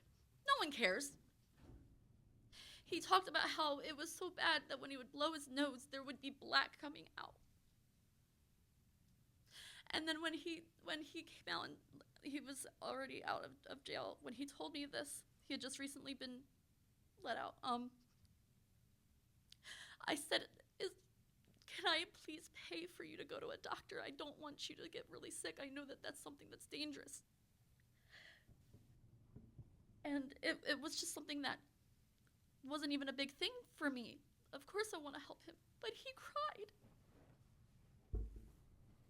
Because people don't care about people who are the most vulnerable.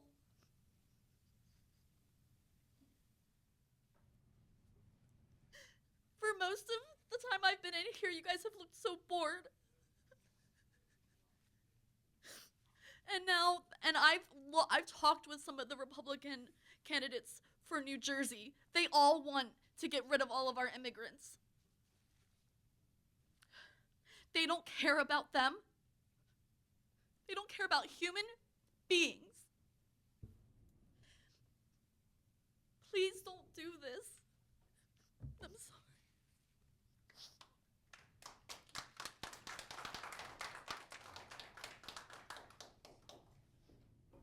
Good evening, everyone. I'm Carmine Pernini, pastor of Zion Lutheran Church in Rahway, a board member with Faith in New Jersey, and a coordinator for the Union County Interfaith Coordinating Council. Just the other day, I was in my church, and we had another church renting space from us. The pastor there came up to me and got in my face, and he said, when we rented this space from you, you didn't tell us that you were one of those kind of churches. And what he meant was, churches that are inclusive of LGBTQIA people, welcoming of immigrants, that kind of thing. And he said, and he pointed to me, he said, you know, the times have changed for people like you in this country. The times have changed. And I gotta be honest, every day, every headline, I think he's right. Institution after institution folds. Leaders, you know, and if it's a question of money, we know who's got the money. The guy who's got $400 billion, you know, tearing apart our entire government.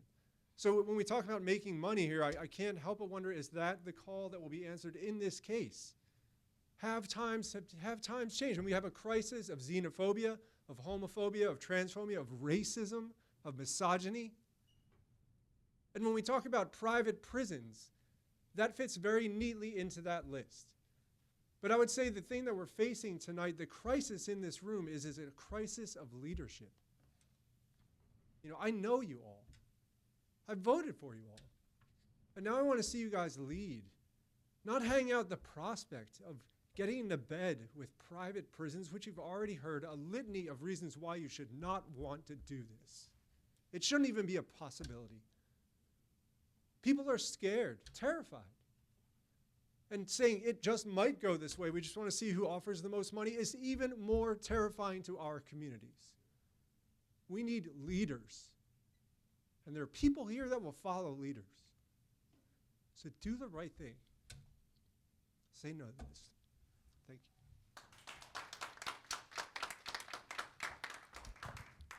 Reverend Dr. Robin Tanner, Beacon Unitarian Universalist Congregation in Summit. You know, still to this day, when we look across the history of the worst atrocities committed by humans, we ask ourselves, how did that happen?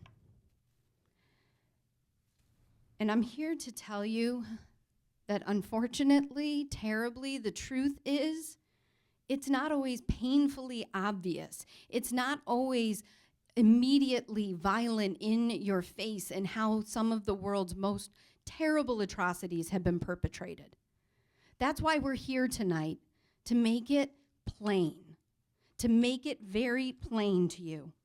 You say we are just taking requests for proposal. But taking a request from a privately funded, dehumanizing, fascist-aligned system is already morally compromised. The minute that you read a proposal that is set to detain our neighbors, our parents, our loved ones, our teachers, our faith leaders, the members of our churches, you are already morally compromised. It is plain. I have gone into the detention centers. I have made the visits. I have heard about the crimes perpetrated against humanity in those places. I have met with the families who have been forever separated. I have cared for a young boy who will never be the same in generations because his mother was deported. It is plain. It is clear. But thankfully for you in this moment in history, there is still time. There is still time. Do not open. Do not read. Do not consider. Do not request a proposal that colludes with ICE. Do what is right. You are capable of this evening. Fulfill your moral responsibilities. Stop this now. Save your souls and save our community.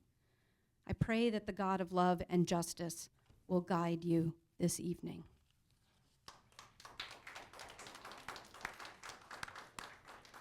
Hi everyone, good night. My name is Tiburcio from Movimiento Cosecha. I have a little message for all the people stay outside. This is getting cold. Jesus Christ was an immigrant. Yes. This is a big nation. I live in here for about 25 years. I have 3 sons. Live here, study. Big family. Let's be clear. I speak for all peoples stay outside. Let's be clear. Guys, I don't want to make a deal with Core Civic or G Group. It's a terrible machinery of the deportation of the people. Immigrants are important for the country, for the big economy. It happened bad things in this. I go to the deportation center facilities in Elizabeth. It's terrible. No medicines.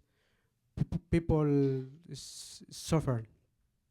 Bad situation. The guys, please no take a resolution. No make a deal. Please go on your group and Core Civic, please. I speak for all the peoples. Maybe people coming never finish. Thank you.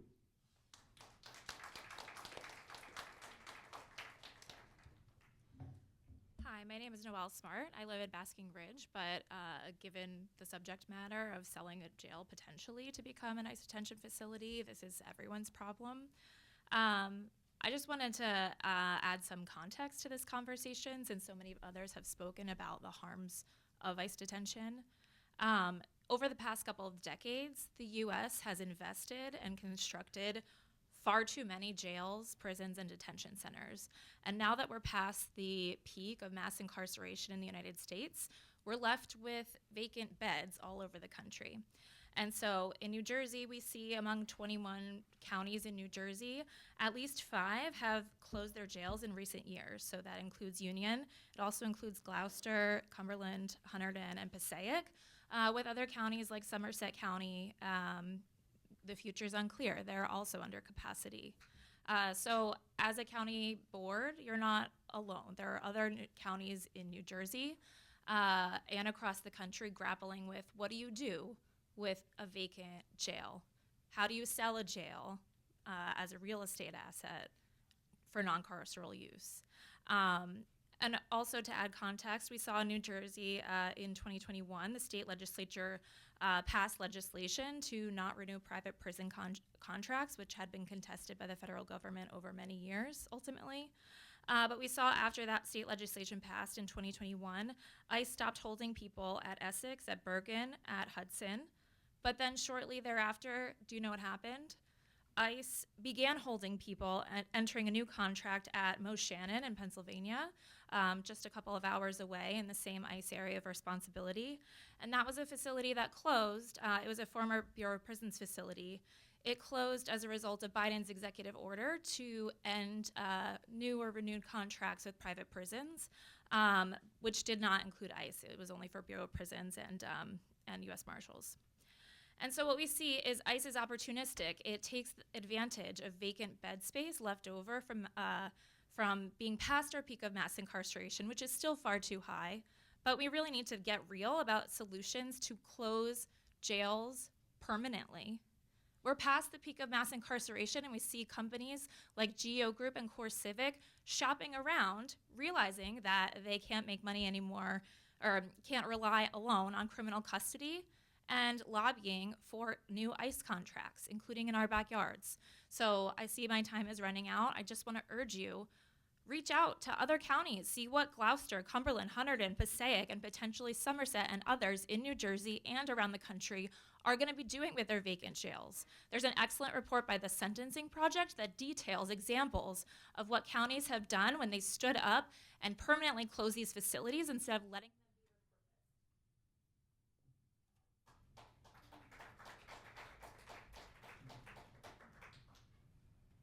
Good evening, dear commissioners. I am Alex Gaitan. I'm a Catholic priest, and I am here representing the Archdiocese of Newark. I am the director of the Migrant Ministry, and I am accompanying the people that I vow to serve as you did also. You owe to serve the people.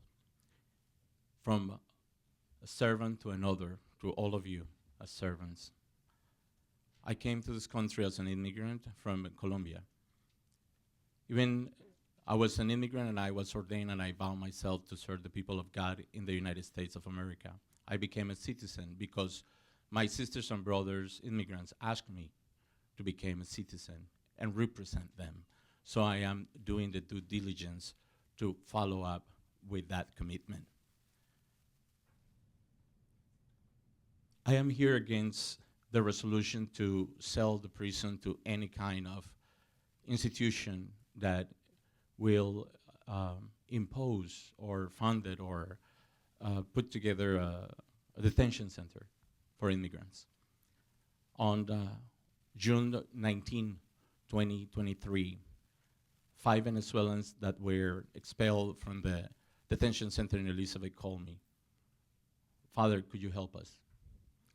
And I saw these 5 Venezuelans requesting asylum, how they were craving to brush their teeth because they didn't have any toothbrush. I saw these immigrants that had worked 3 months from Venezuela all the way here, that were transported handcuffed, hands and feet, like very, very bad criminals. And to be frank, I don't think this county, where more than 62% are Catholics, believers like me, deserve something like that. I don't think that the money that you have received and the county has received and the state has received, more than $1.7 billion in taxes for undocumented immigrants, is to be used this way. So please, open more English as a second language institutions. teaching about America and the good values of this country that I truly believe. Thank you.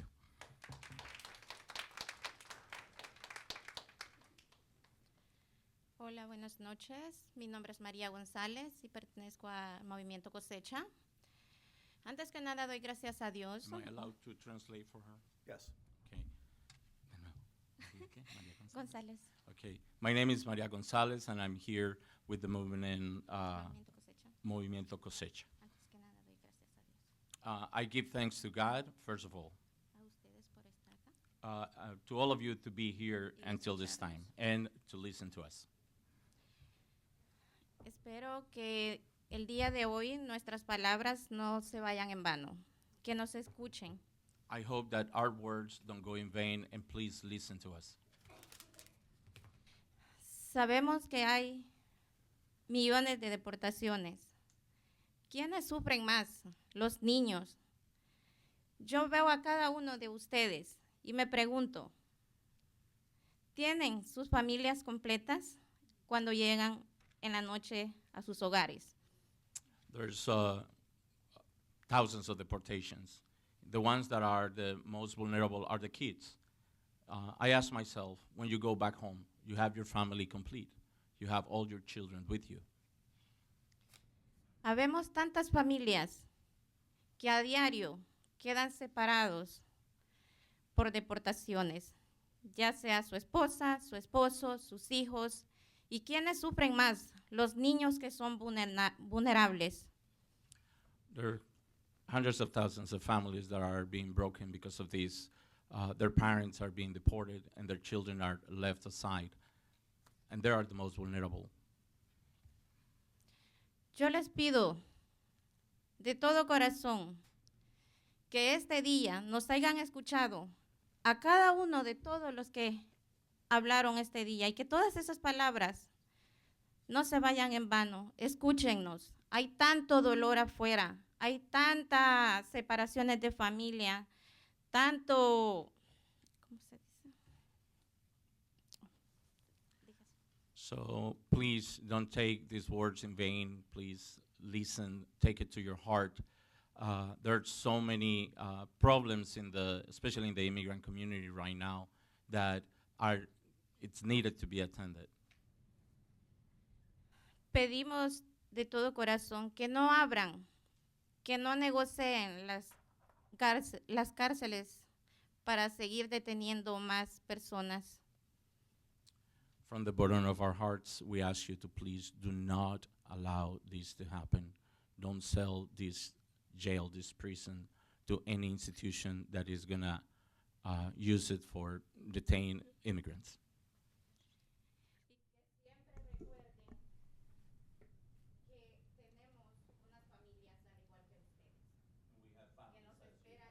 It's time, sir. Thank you.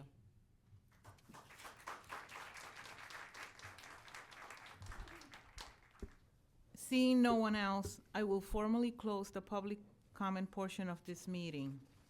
May I have a motion to adopt the resolutions?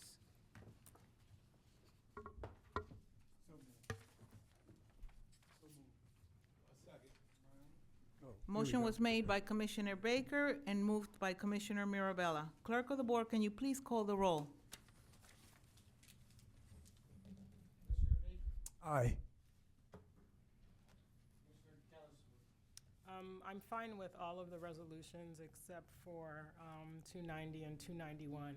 And Chairwoman, if I may, just kind of explain that, my parents, like 60 years ago, came here and in the dead of winter, and they didn't have anywhere to go. The person who was supposed to pick them up from the airport, unfortunately, could not help them and just gave them the phone number and and a name of somebody who could probably provide them with temporary housing. And at the time, they had a 3-month-old son. Not familiar with any sort of, cold temperatures or anything like that. What they always told us growing up was that real estate is extremely important. And so in doing this, I've considered so many things. I've considered the community impact and public good. I've considered long-term financial controls, keeping the property allows the county to maintain control over its long-term financial values rather than prioritizing short-term revenues. I've also considered the legal and the planning concerns. I'm an urban planner, so subdividing the lot may create zoning and land use conflicts that disrupts future plans for responsible growth and sustainable development.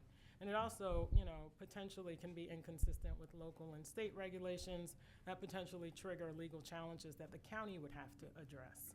I ask everybody to consider alternative uses prior to moving to subdividing and selling the properties. And I think we should really look at some socioeconomic driven initiatives prior to that consideration. Something as similar as, urban innovation zones or partnering with entities like a hospital or universities that may actually consent to a major cash infusion at the onset of the project.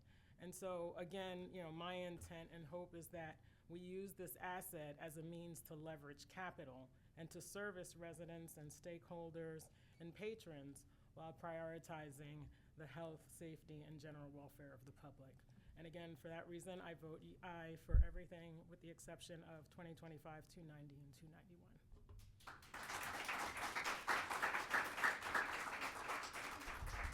Commissioner Granados. I vote yes to all with the exception of 2025-290, 2025-291. I've worked with many organizations who are present here today, like Make the Road, and staying with the same accord I've had for many years. I stand alongside our immigrant community, working alongside each one of you. And even though I know that today is a day that it's going out for RFP, where there's many different individuals who can apply for it, with the possibility of a detention center being there, I must vote no on these two items. That's it. Thank you. Commissioner Kowalski. Yes. Commissioner Mirabella.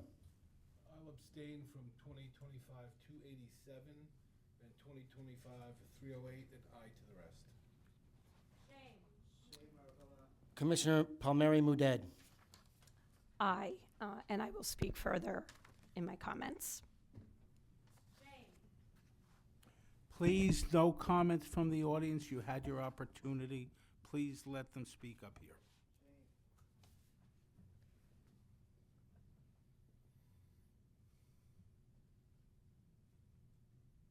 Commissioner Williams.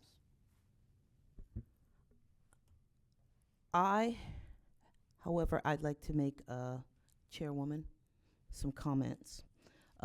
With regard to 2025, 290, and 291, I am voting in favor of a request for proposals for a few reasons, and some of which were named this evening. In terms of, sending out a request for a proposal, ideally we'll get a wide variety of responses. Several people mentioned mental health facilities, workforce development, college expansion, etc. And I feel that it's my responsibility, I will not speak for my colleagues, to all of our residents to see what the what kinds of proposals come out. I've gotten a bunch of emails, regarding, selling this to ICE. Everyone who knows me and who follows me knows how I feel about ICE. Yes, I was at those Elizabeth detention protests, okay? I'm sorry? Okay, never mind. So in terms of thinking about what it means to put out a request for a proposal as the very first stage to see what interest there is, I am in favor of that. But again, as I said, everyone who knows me and who follows me knows exactly how I feel about what's happening broadly in terms of people being disappeared, people being detained without due process, and so I am voting in favor of this first stage. Thank you. So that's an aye. Vice Chairman Bodek. Abstain on 306 and 308 and aye to the rest. And Chairwoman Leone. I vote no to resolutions 2025, 290, and 291, and yes to the rest. Please let the record reflect. You have 9 votes in the affirmative of all resolutions with the exception of resolutions 2025-287, 8 votes in the affirmative with 1 abstention. 2025-290, 6 votes in the affirmative and 3 in the negative. 2025-291, 6 votes in the affirmative, 3 in the negative. 2025-306, 8 votes in the affirmative with 1 abstention. 2025-308, 7 votes in the affirmative with 2 abstentions. And that is all. Thank you.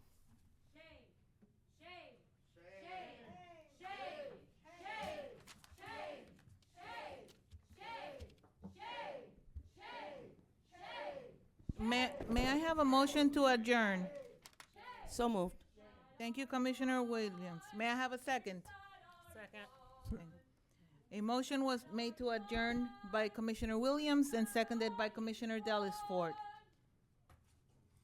All in favor? Aye. This meeting is adjourned.